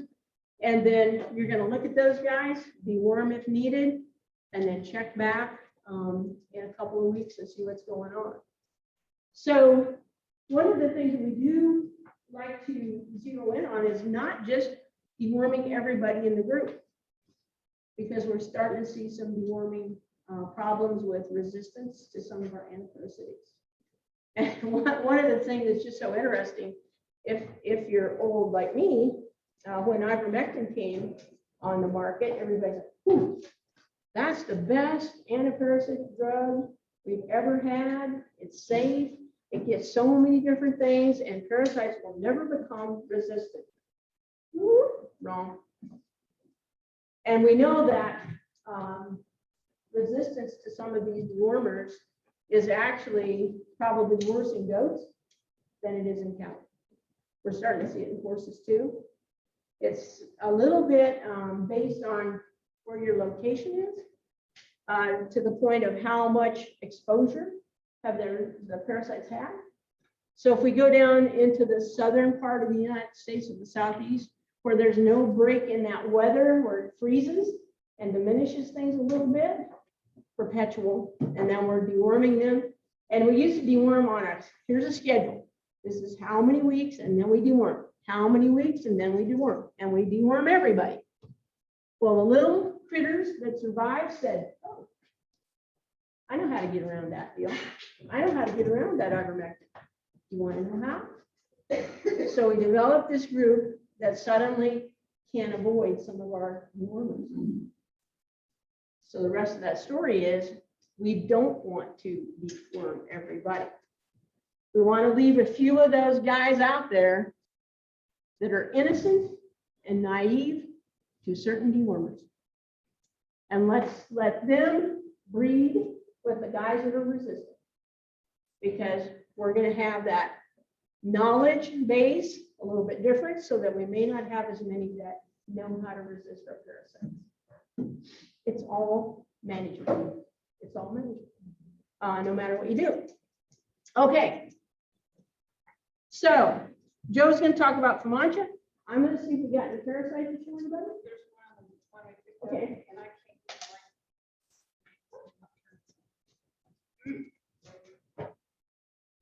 I'm just going to talk a little bit about this. Have any of you been trained on the Comanche cards? So you have them? Do you use them? I use You the use card. yours? What? I don't use the card, but I kind of base it off of it. How many do you do a year? Oh, I do all, like, every time I go, my nose, I always check. I check, probably, well, 4 times a year when I go through and do the basic, I always check. When you're doing this stuff, okay. So what do you need to tell these other people if they want to get trained on those? Did Randy, were you here when we did it with Randy? I didn't mind me. But you went through a training, you got the card. Okay, I would suggest if you guys can do that, or is Randy in here? No. Make Randy do that with you. Have him do that for the next scope thing, or have him get the cards. He can train you and get you the cards. And this is what the little card looks like. And then, like she said, after you do it for a while, you don't use your card. And you don't use your card all the time, right? You just look at them. What's the thing you need to tell them to remember when they start looking at these eyes? Do you want a light colored eye or dark colored eye? Dark. They need to be nice red color. Nice healthy goats have nice red color. What happens if you hold this little eye open too long? Turns red. Okay. So that's why I think it would help you to go through the training and get the card, do a few with the card. Then after a while, you can tell, but you need to look at that eye right away. You don't stand there and go, well, I don't know, maybe he is, maybe he isn't, because then it turns red. And you'll think your goat's healthy and maybe he's not. If it looks like that goat up there, that goat has an issue. And I think Judy will probably talk about it, but one way is go through these goats, treat those goats, and in 2 weeks, take them to go into the vet, or if you're going to do it yourself, if they still have a load, I would test all these ones for these white eyes. I wouldn't assume that they may have some other kind of parasite as well, if they got little white eyes. But if you deworm them in 2 weeks and they still have a load, what does that tell you? Get that goat down the road because he's going to affect everything else you got. And you worm with a different chemical, not just a different brand. That's where people sometimes also have a problem. They're like, well, okay, I got a different one, but it's the same chemical in it. It just has a different brand. It says ivermectin, lots of courses, ivermectin, surfactant, and all these things. It's all ivermectin, just different doses of it. Okay. And what they thought was good with ivermectin was that it was residual. But when you don't have the full dose, you got a little bit left, then you grow the super one. Parasites are like viruses and bacteria. You kill off a bunch of them and there's something they're doing. I'm going to change. You can't get me. And we already have a Delta virus. COVID. Yeah, it's a surprise to the world, you know. Oh, wait a minute. COVID changed? It's like, it's no surprise in veterinary medicine. It surprised us. They change all the time. We go through a nuclear holocaust. I had a teacher tell me, we have roaches left and bacteria that mutate all the time. Viruses are like a little head running around. You have to find a body to hook onto, and then you go, you need to make several million of me. And when they kill that cell off, they go, oh, I go over here to this cell, and I'm gonna attach my head here and make several million of meat. Well, when they mutate, they're like, oh, we're good to go again, so I'm gonna come back here and attach to this cell, and make a million of meat. The same thing with parasites. Sure. The same thing. Where resistance comes along. So I'm just having trouble with my screen.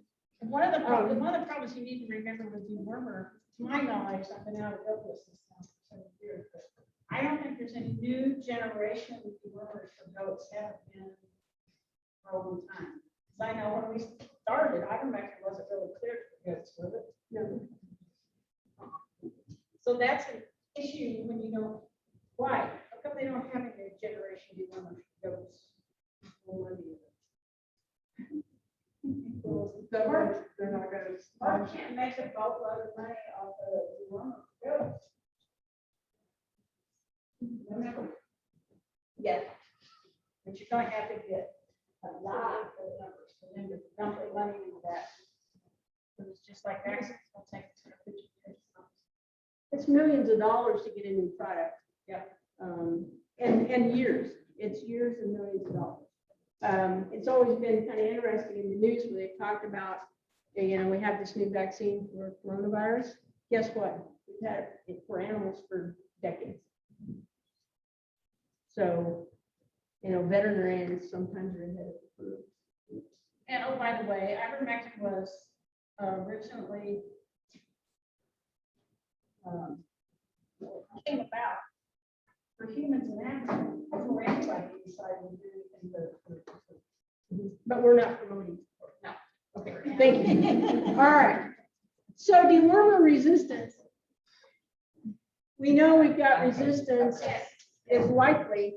Judy, What? he has a question. Where are you? Right. Yes. So you talked about not treating all the animals. Is there like a percentage that you would not treat? I would go to them. More or better, or? I do that for lunch, yes. And I'd probably do one every day. Unless everybody's got it, you know, and that's highly. But I would certainly zero in on those, and particularly if there's some of those guys that you want to keep or show, then we got to put more density down the road.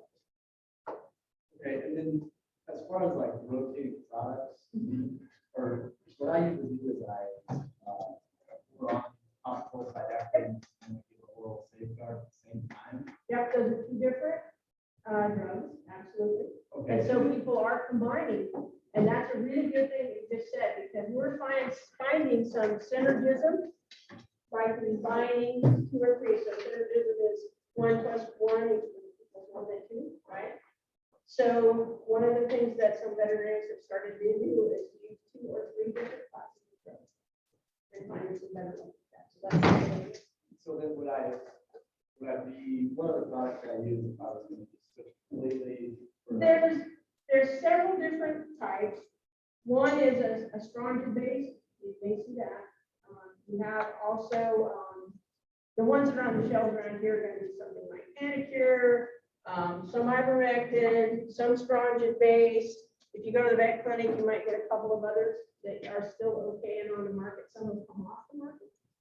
And so my best advice is to go to your veterinarian and say, here's what I need to do. You know what? They used to say that all the time. And when I had my dairy goats, oh, that's a question. And I take my goat in and they're like, I don't do goats. I'm like, you do all creatures made as small. You better do my goat, right? And so I think most of them have, most of the ones that I know are doing a bit better, like goats and sheep than they used to. I think that they are. I took a handout from Connie Ross. You never heard about that? She had a lot of stuff in there, and I had little goats that were dying, and that's what was wrong with them.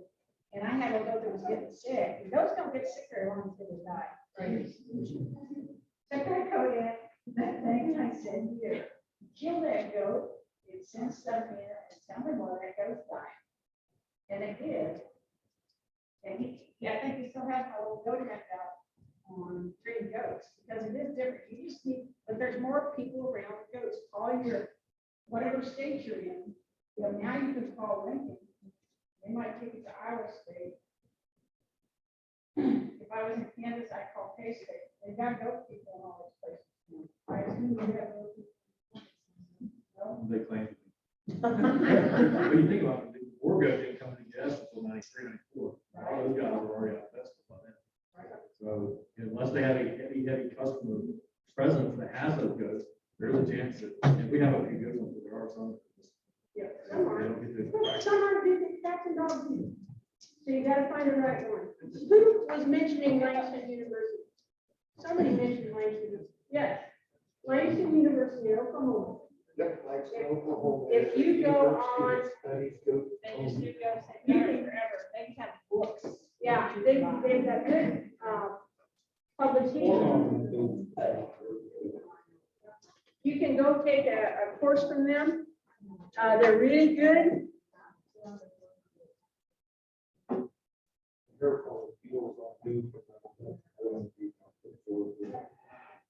And I would look at publications and I would see who's the author of that. Before I believe it. No, because all fields with the hair will not let it be. Yeah. It has to be an oral word. Okay, I still have another question. I used to move to talk long range. Long range is one battle that's supposed to be slow release. It's kind of written in. Right. It's not like we're going, but do you think that would contribute to? I can give you one comparison. Because we have had for many years a daily feed through dewormer for horses. And we're finding out that wasn't a very good idea. The long range you're talking about, even veterinarians on cattle are getting. Because as it goes along, the time it's in the body, it gets lower, lower, lower, Right. where you're making the super one. This favor. Yeah. So there's actually the veterinary cattle are going away from the use of the long range, so that's it. I think if there's something, whatever you give it that big punch, if that big punch, and that's true of all medicine, isn't over here when it's got them, then you grow those super meals. Yep. Because it's coming back to this. If you don't have at least a 95% reduction in ova count after you've used your product, 14 days after administration, you got a problem. How do you know you got a problem? You're going to have to check an fecal aid count before and after. And so you've got to have a number of ova compared to. So here's what I see happening. Somebody does a fecal flotation, which we'll talk about here in a minute, and they float. That's the point of it. They float up a bunch of ova and like, oh, look at the numbers. Look at that. There's dozens and dozens of them. Yes, there may be, because you're concentrating them up into one little area. On the other side of the story, some of these females are really good producers, and they can pitch out on any given day, just one of them, thousands of ova. In the case of round one, but pigs maybe a million. Okay. So do you know which day you looked at that on? Did you measure things out to really get a feel for how many ova were in that sample that you had? So today we're just doing a fecal float. That's what we got. But I would look at that. I would say, okay, here's some things I have in here. Then I would do a true egg count, which is measured out, which is counted on a counting chamber, which tells you how many eggs per gram or ova per gram that you might have. Then you administer your product that you've chosen or your Vetisel you choose, and you come back in 14 days and see what happens. Do another count. So when you see something on a fecal flotation, that is an estimation. Now, maybe if you did the centrifugation I'm going to talk about, you do measure out flotation solution and you measure out your fecal, so you have a little better idea. But if you really want to know for sure how many, you got to count. And that's available to do. That's what happens when things don't work. When you have resistance, right? Okay. So let's talk about the two types, and then, I don't know, this just didn't work. It worked when I plugged it in earlier, so I don't know if it's, maybe we can try plugging it in, or it's suddenly back. So we found some ova with what's called a passive fecal flotation. So just to give you kind of the general story about what's happening here, we choose certain types of, in some cases like salts. So like sodium nitrate, something like that, or something that's in crystal form, and then we add a liquid or we make a syrup or whatever that changes that product to a specific gravity that's higher than water, than pure water. Okay? And what we know is then that those little ova, the majority of them, not all of them, are going to float to the top, or we swoop them off and take a look and see what we've got. Okay. So passive just means that we've used some sort of a flotation solution. I happen to bring sodium nitrate with me. There's a zinc. You can use sugar syrup. You can make it at home. I've made it myself. It's like your mom made you for pancakes. Really heavy syrup. Some work better than others for certain type of ova that you might be looking for. Some take longer than others. With sodium nitrate, we set out these samples for flotation for 20 minutes for goats and sheep and cattle and bunnies and guinea pigs, anything that eats plant-based material. Dogs and cats, 10 minutes, okay, carnivores. So what we're hoping to do is concentrate whatever we might have for ova or eggs in that sample up into a little tiny area of our cover slip, which we can then lift off, put on a slide, take a look at through the microscope and see who we've got, who we're actually dealing with. So the fecal flotation solution, and I've got some handouts. So if there's some of you that have decided that's the route you're going to do this yourself, I've got some handouts of solutions and places to find them. And so it's a very passive thing, very simplified. I will say this about it. You have to understand what magnification you're using to identify your parasite, because if you don't, you'll be wrong.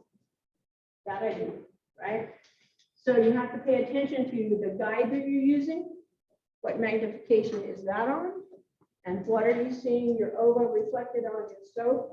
What magnification you have there? And then you can match them up.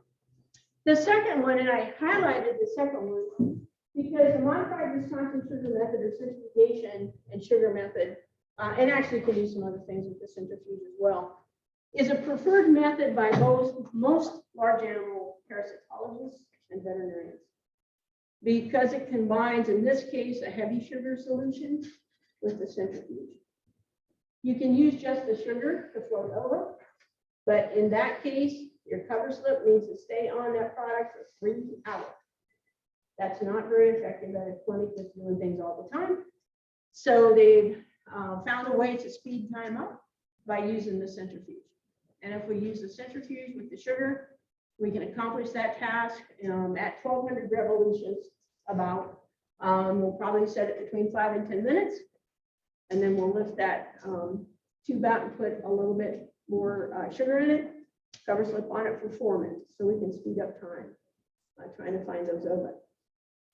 Some flotation solutions distort the ova.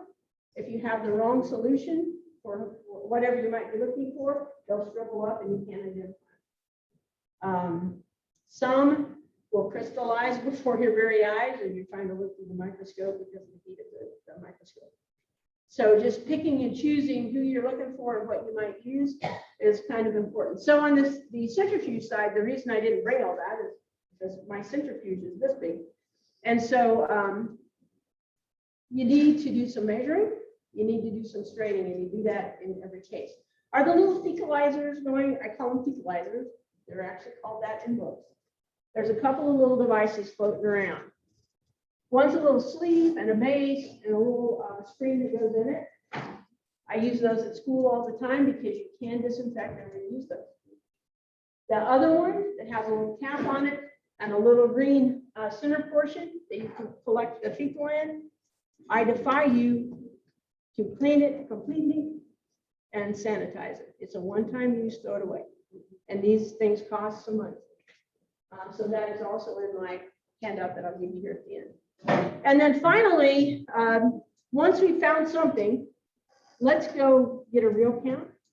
Let's go see what we really got in there. And we're gonna do a McMaster's count. The McMaster chamber has a grid on it. You measure out your fecal material and your solution that you're gonna use. You then load it into your McMaster chamber. There's a top part and a bottom part, and your fluid portion goes in the middle. Has a little grid that you can see through the microscope. And any ova that are within that grid are counted. Then you can calculate out your egg count. How many eggs per gram do you have of homunculus? How many eggs per gram do you have of coccidia? How many do you have of nematodyrus? You can actually track that with the chamber that I've shown you here. And I did put up, if you wanted to buy one, it's on the list and you guys can have them. Maybe I'll pass them around. If you wanted to buy one, it's about $20. So I'll send some of these back. I went, the McMaster's, yes. Yeah, that one you can reuse. I just went online, because that's where everybody buys things now. And I started looking some of these things up. So I have some approximate costs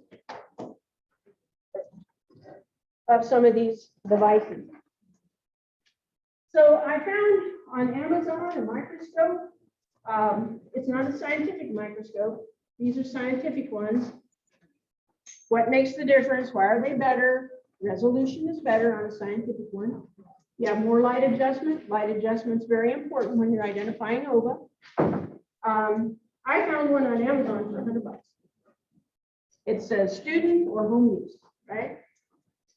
And then you have to think about how many levels of magnification might you have on that. And you need at least a 100 times and a 400 times. You need at least those two. Centrifuge for home use, I found $70. That's not too bad. For one that you could use at home and centrifuge. The Fecusol and the Sugar Med, which are just brand names of fecal solution, flotation solution, or sugar solution, is about $35. You can get it from TSC. Or you can make the sugar one at home. There's a recipe for it, and I'll give it to you if you want it.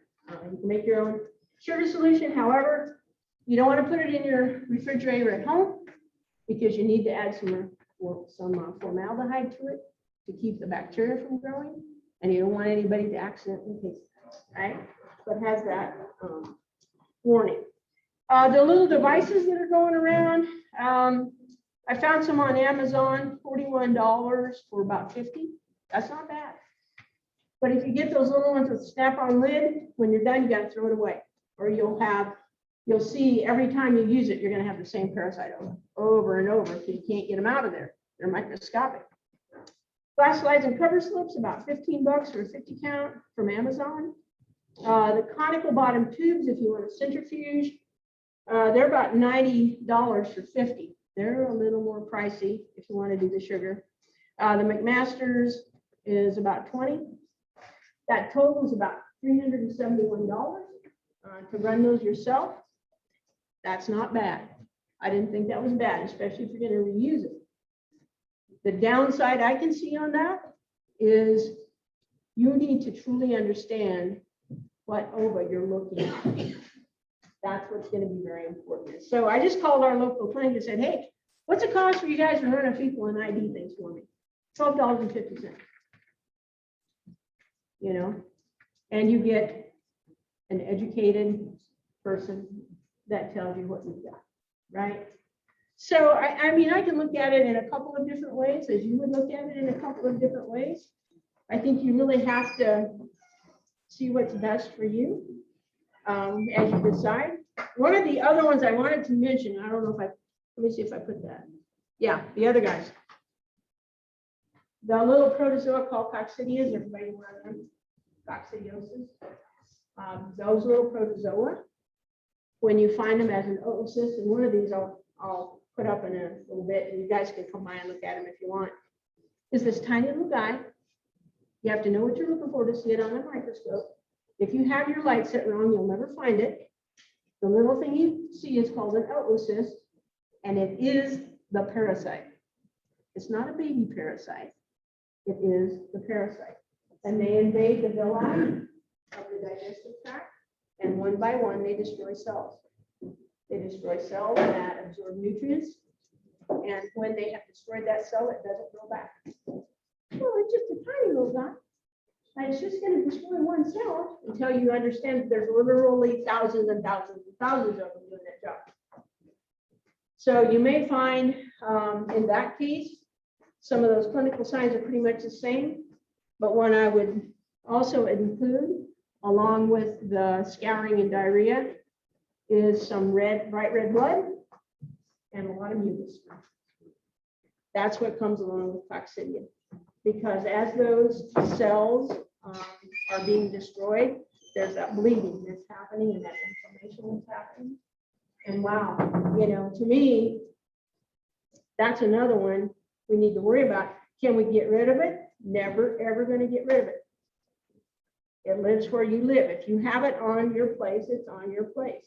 You're going to get a dirt truck to remove all your soil, you're still not going to get it. So what you have to do is manage it. And management is not the same with coccidia as it is with the nematodes and homunculus. It needs to be something that you do continually to keep that population down. You're never probably going to get rid of them. You just need to suppress that population. In some cases, we can use and go feed something like Rumensin, like we might use a feedlot. And that kind of diminishes the load. It doesn't get rid of everybody, but it helps a lot. So I would say if that's something you find to be a problem where you live on your place with your goats, you need to talk to your veterinarian and say, what shall I do here? And I know the FDA I just read an article, the FDA did approve a version of Rumensin for use in goats.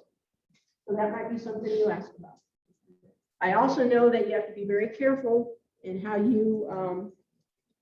you really put that ration together, because it can also be a toxic issue if you don't have that plan.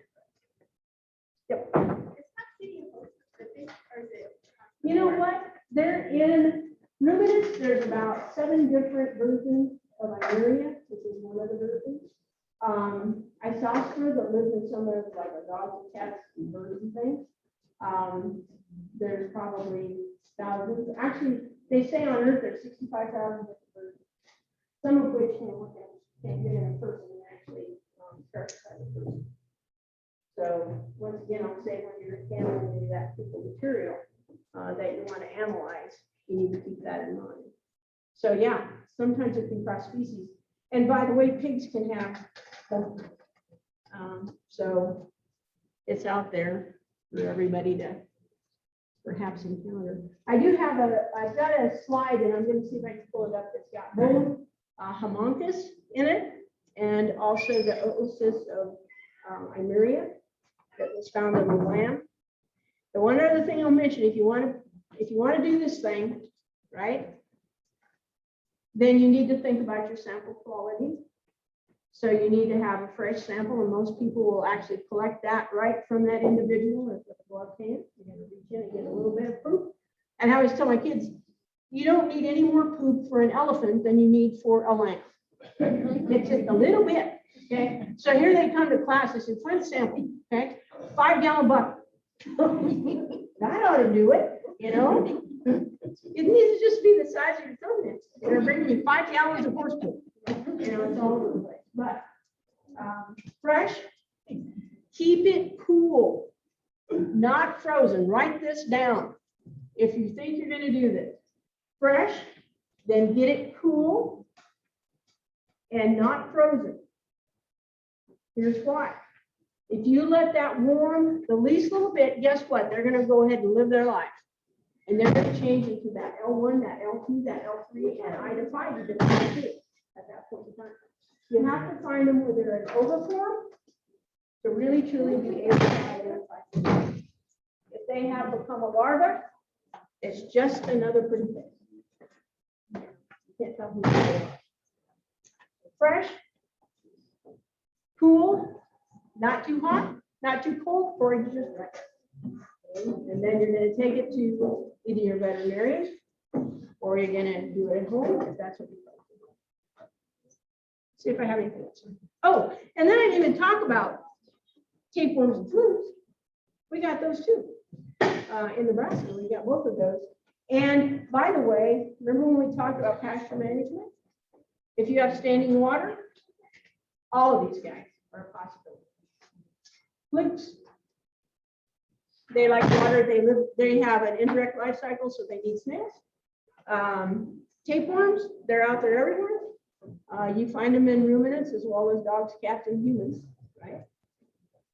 So you just need to think about parasites being everywhere, and you're gonna manage them, not eliminate them, because it ain't gonna happen. This will not happen. Longest tapeworm, guess how long the longest tapeworm would be that's ever been found so far? Anybody want to guess? 40 feet. In a well, 100 feet. Guess what the longest one in a human being was? I'm not kidding. I don't know. 17 feet long in a human being. Uh-oh.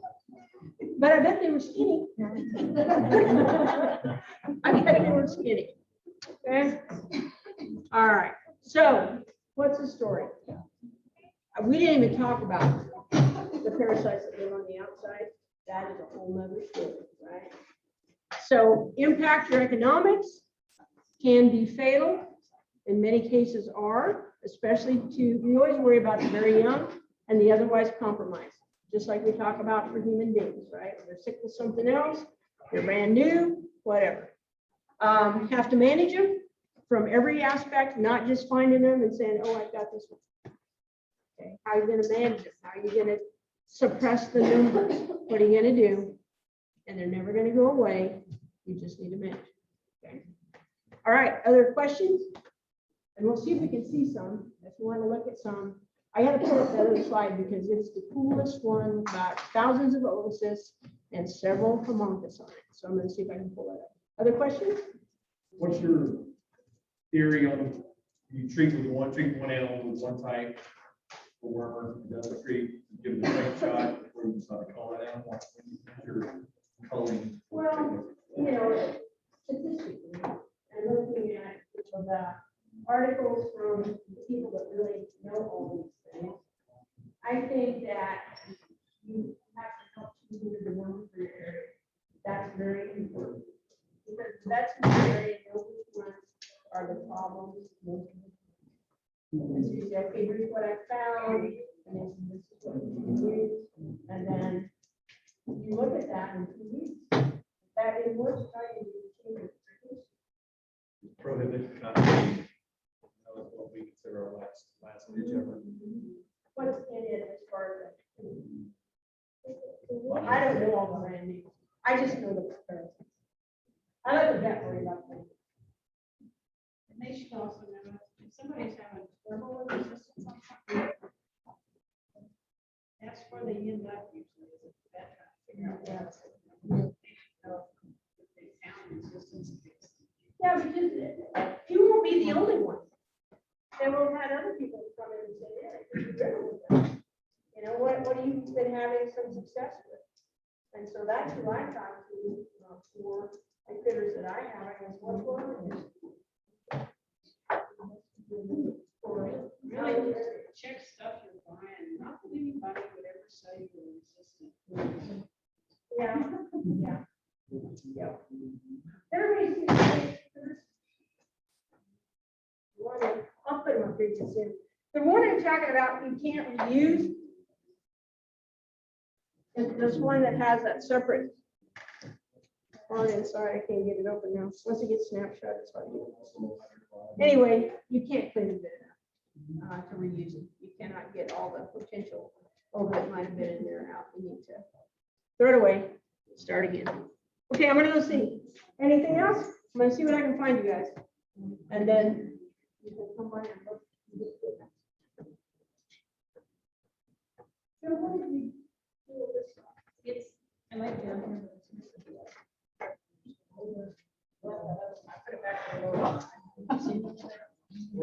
I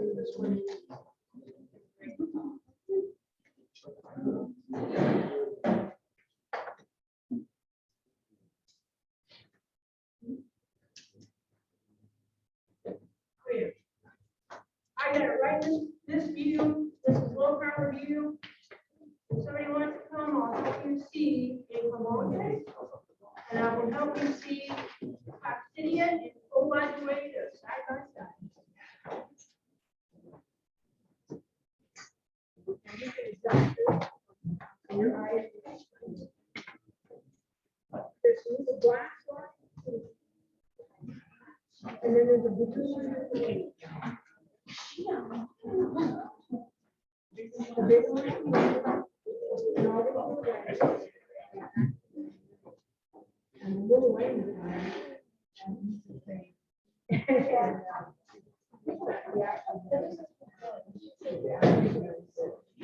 Think about all the time, think about all the time you got your tank on the road. Yeah. So it's a really great way to see those two things. So that little short note, that is, it's not really, it's a parasite issue.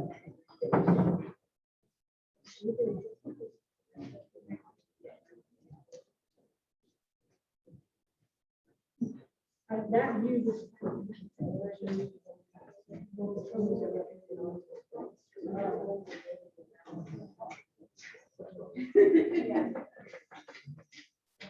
Oh, I see. You know, well, those are. Because they do their own.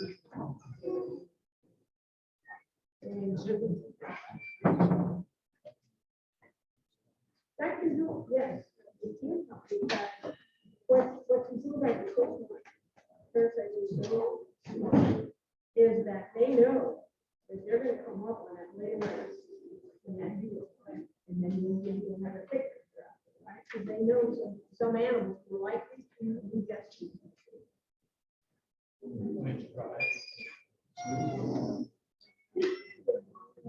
It's just that, like, so if you mow the grass, so if you mix cattle and insurance, so that cattle in one part of the pasture and the roots of the other part of the pasture, so you don't have so much product.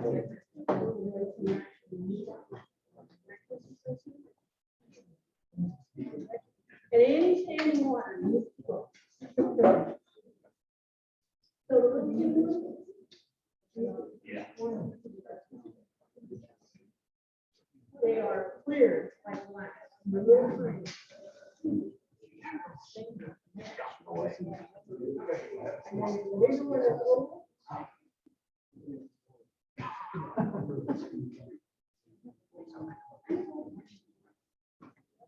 Yeah, so it's a mixed population here.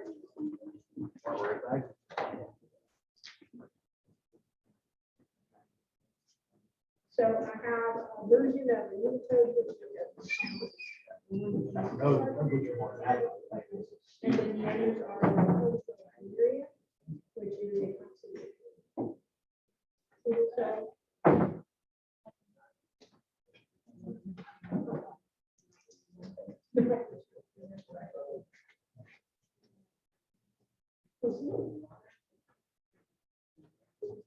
Yeah.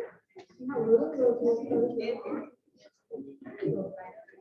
Some of the cells of the.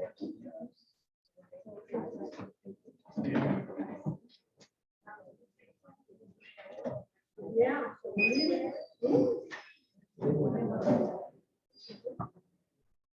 I always say, well, hey, you.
I'm not pretty sure. I'm not sure I could.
There's no other way. It's like having a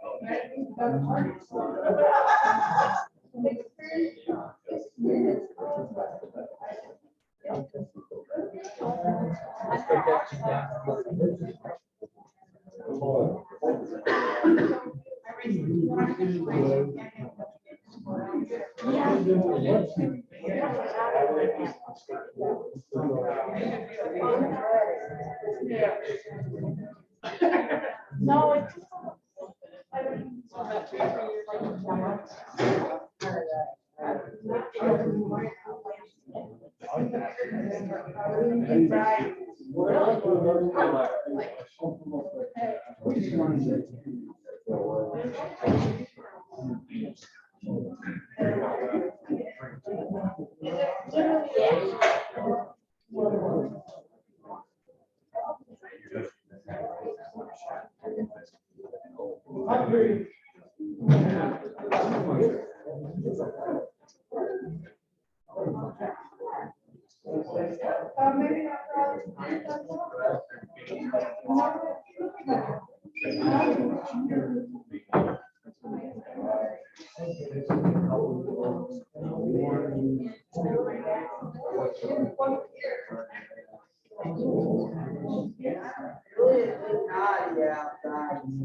Yeah, I don't have one. Well, I didn't know if you need to order. We gotta order.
You guys have a minute to fill out your evaluation form, ready to do a little bit, finishing up the highlight the scores for the judging. This helps us a lot, prepare for next year. Yeah. For our seminar. I still. Well,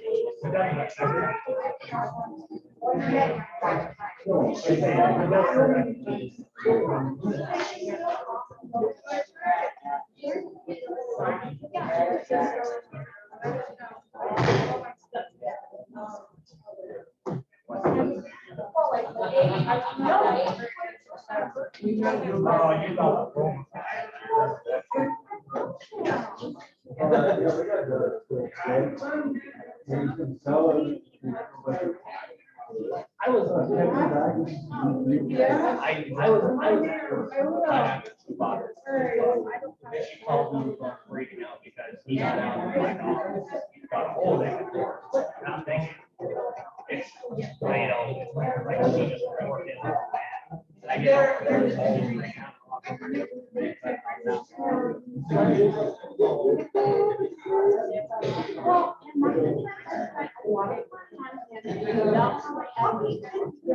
I love my dog. I love.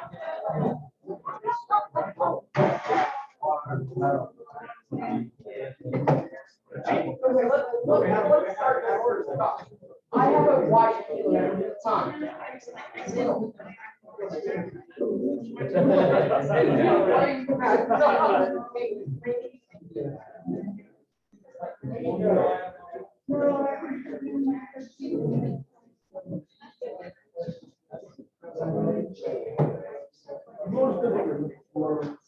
Yeah.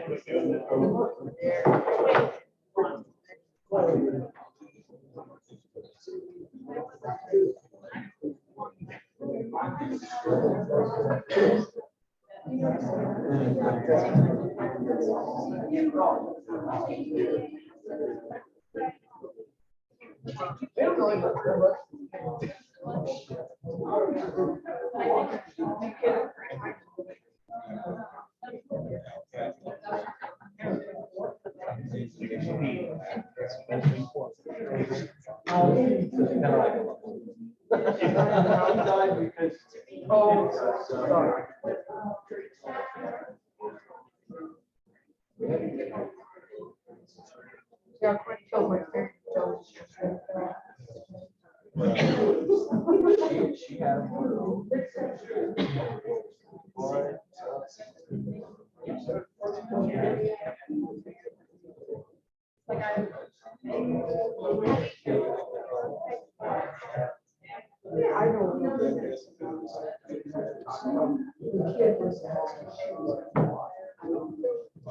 Literally, all the way to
Everybody got their ticket?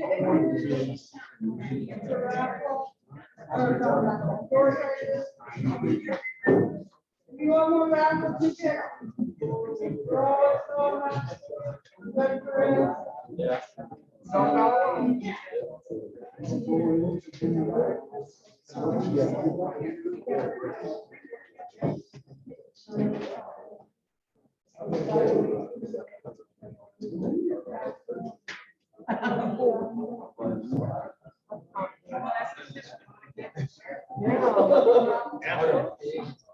trying to get in there a little.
That would definitely apply for my life. Randy, can we do the scholarship real quick? Yeah. Okay. All right, we're gonna award our scholarship. We had 3 applicants this year, and all 3 of them have been associated with the 4S. So we're gonna do that right now. So we have Kirby Corfield.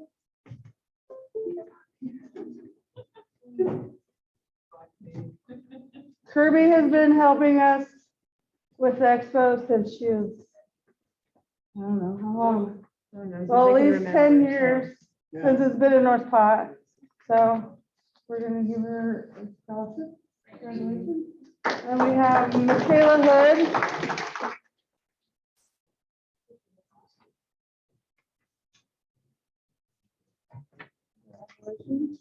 And then our other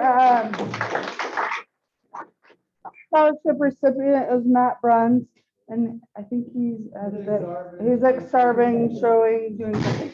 So why don't you guys tell them what your plans are or what you're doing next year, this year, whatever.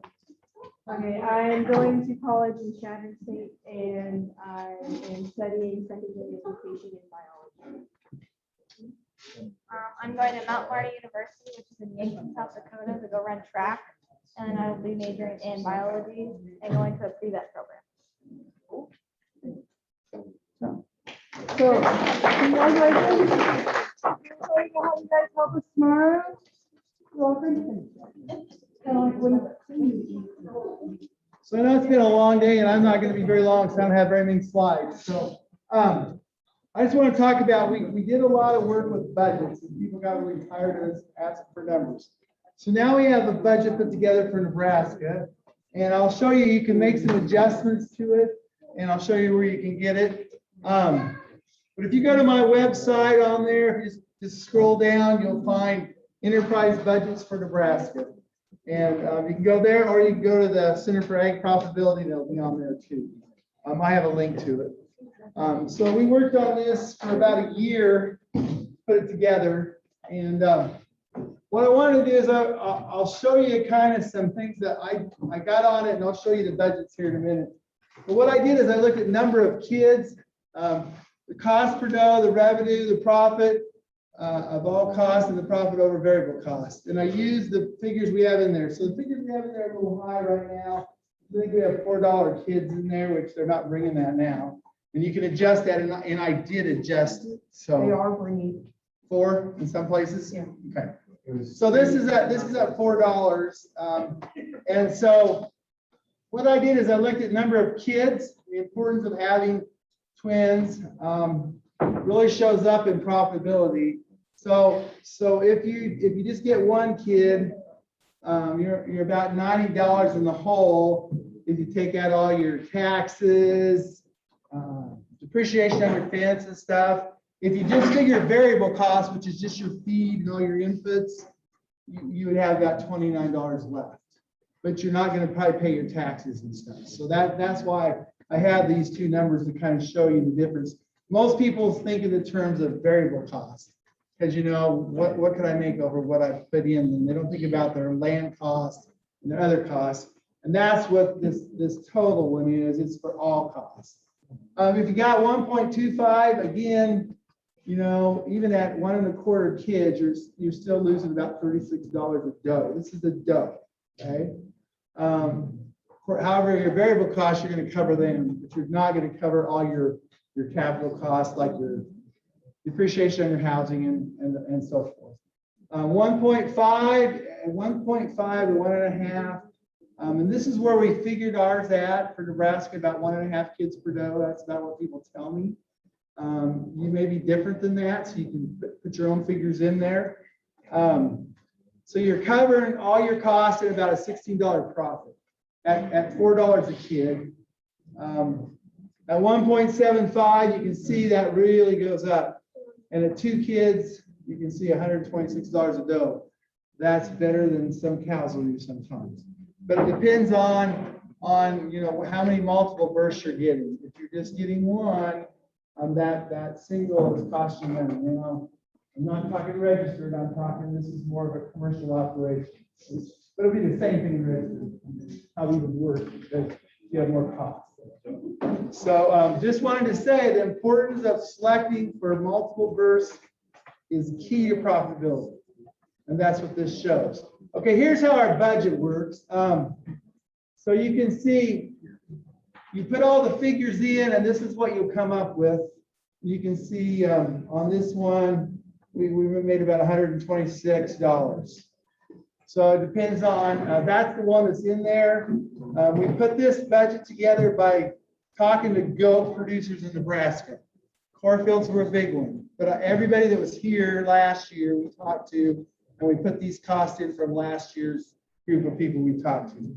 The good thing is you can change it really easily. All you have to do, and our average size in Nebraska, I put is 70.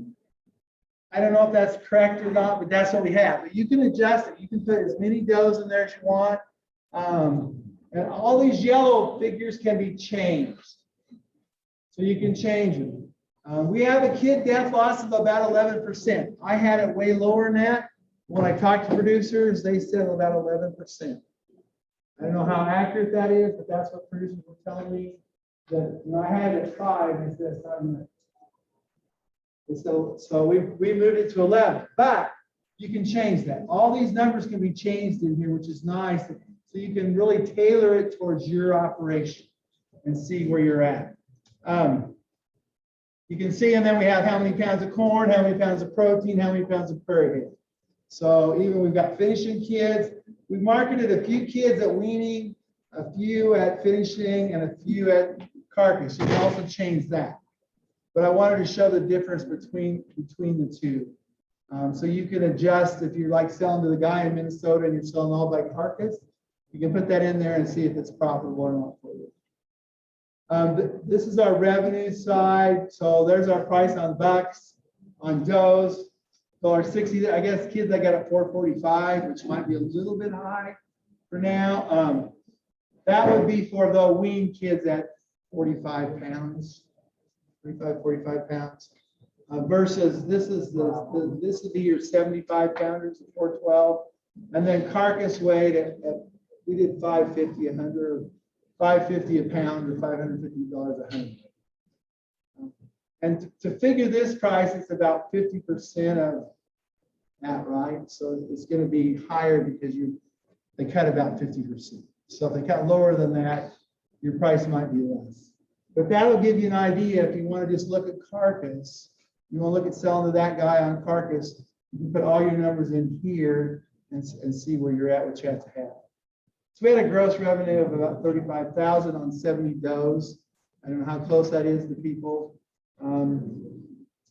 And then animal purchases, we had replacement does. We put them in, and then bucks, and that could be low for some people. For some people, it could be high. But I had replacement doe purchases at 160. If you're registered, you're not going to get one for 160. And replacement bucks out at 400 if you're commercial. Now, if you're registered, you might want to up that quite a bit. And then there's our feed for everything. We've got our feed in there, and then your marketing, your call bucks, your kids, your all that is also in there for expense wise. All your feed is in there. So like when I figured twins versus singles, it automatically adds more feed for the twins. If that makes sense. Mm-hmm. So it's going to automatically put more in for a twin than it would be for a single. And then your fixed expenses. That's why I did this. This is all the fixed expenses, which would be your fencing, your posts, overhead expenses, a little bit to pay you back for your work, and then property taxes. We try to put them in there too. So I looked at Missouri's.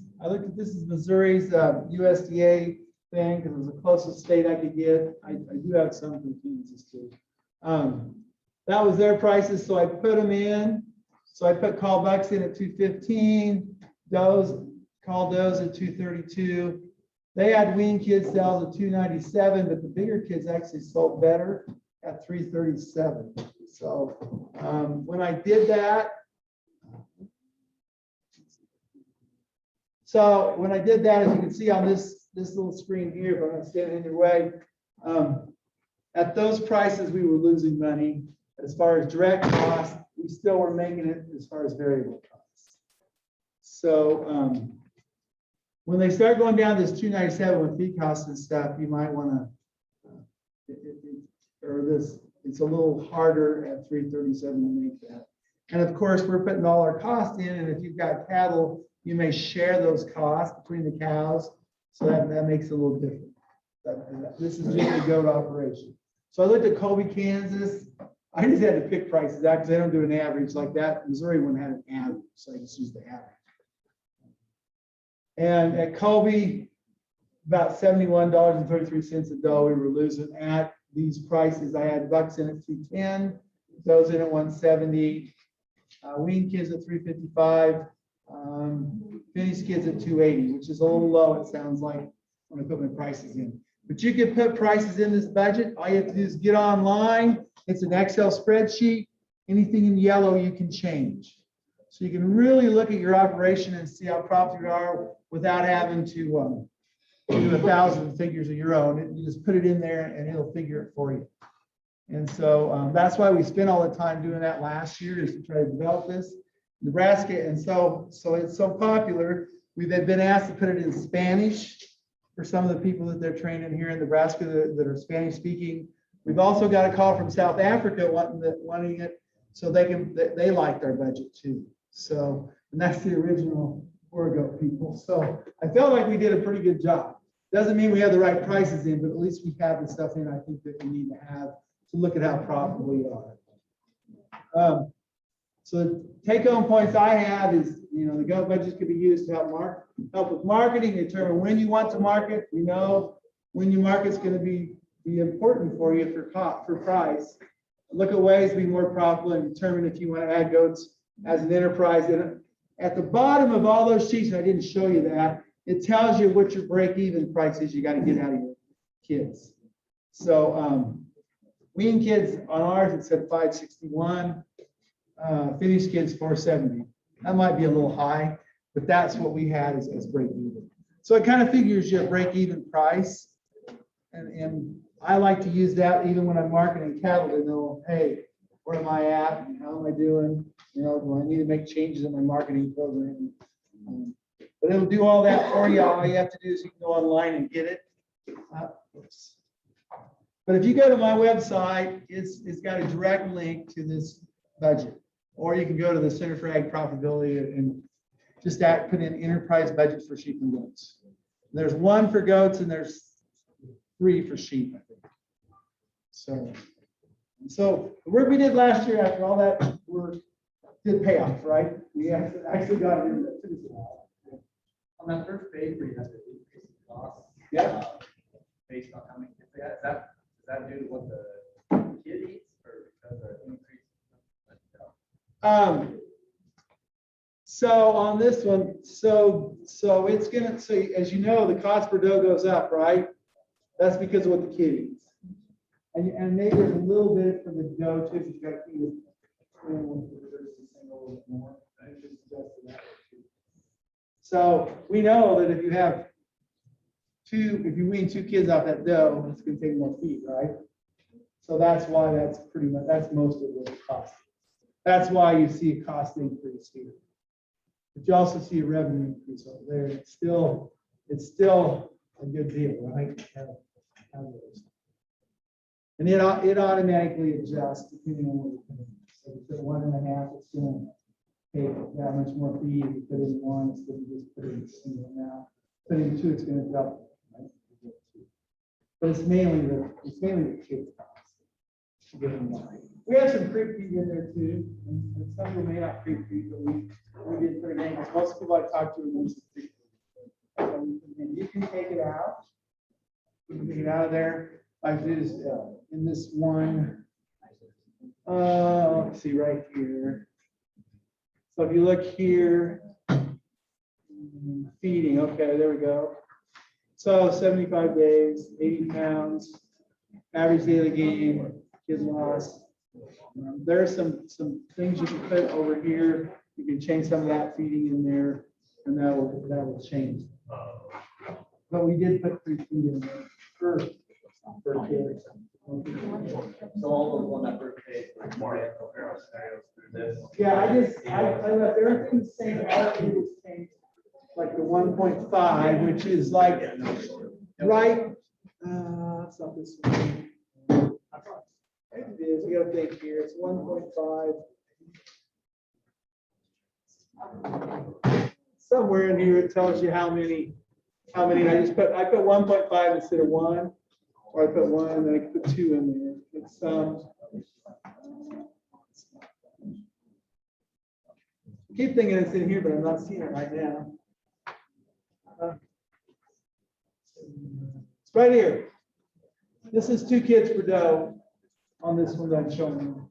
Because I did this later when I took pictures of it. But yeah, you either put 1 in there, you put 1.5, 1.25, depending on what percentage you get. You know, we don't have 1.25 born from each doe, but overall, but it gives you a per doe cost, which I think is important, and you kind of know. So if there's any other questions, you can get that online. Again, if you go to my web. The other thing is on all these programs we're doing, We've been putting them on YouTube so you can watch them online. So like today, I'll have it online. Now, there's a couple times I didn't start the thing right on time. There's a couple times I run into those meetings. So we have to come through it. But yesterday, I had a call from the sheet guy. He said, I watched your stuff. Who is the guy you were visiting? I want to build a building just like him. So it's really nice to have that online. And that's how he found out. But this website, I can also have the Board Goat Association on there. I have ASI, American Sheep Industry, Goat Federation, those kind of, so there's a lot of links to places. South Dakota, Colorado's on there, and Wyoming. So you can kind of go to those places. I try to put states close to us with information. So it's kind of the only place in the state of Nebraska that has any sheep and goat stuff on it. If you want to go there. Okay, that's all I have.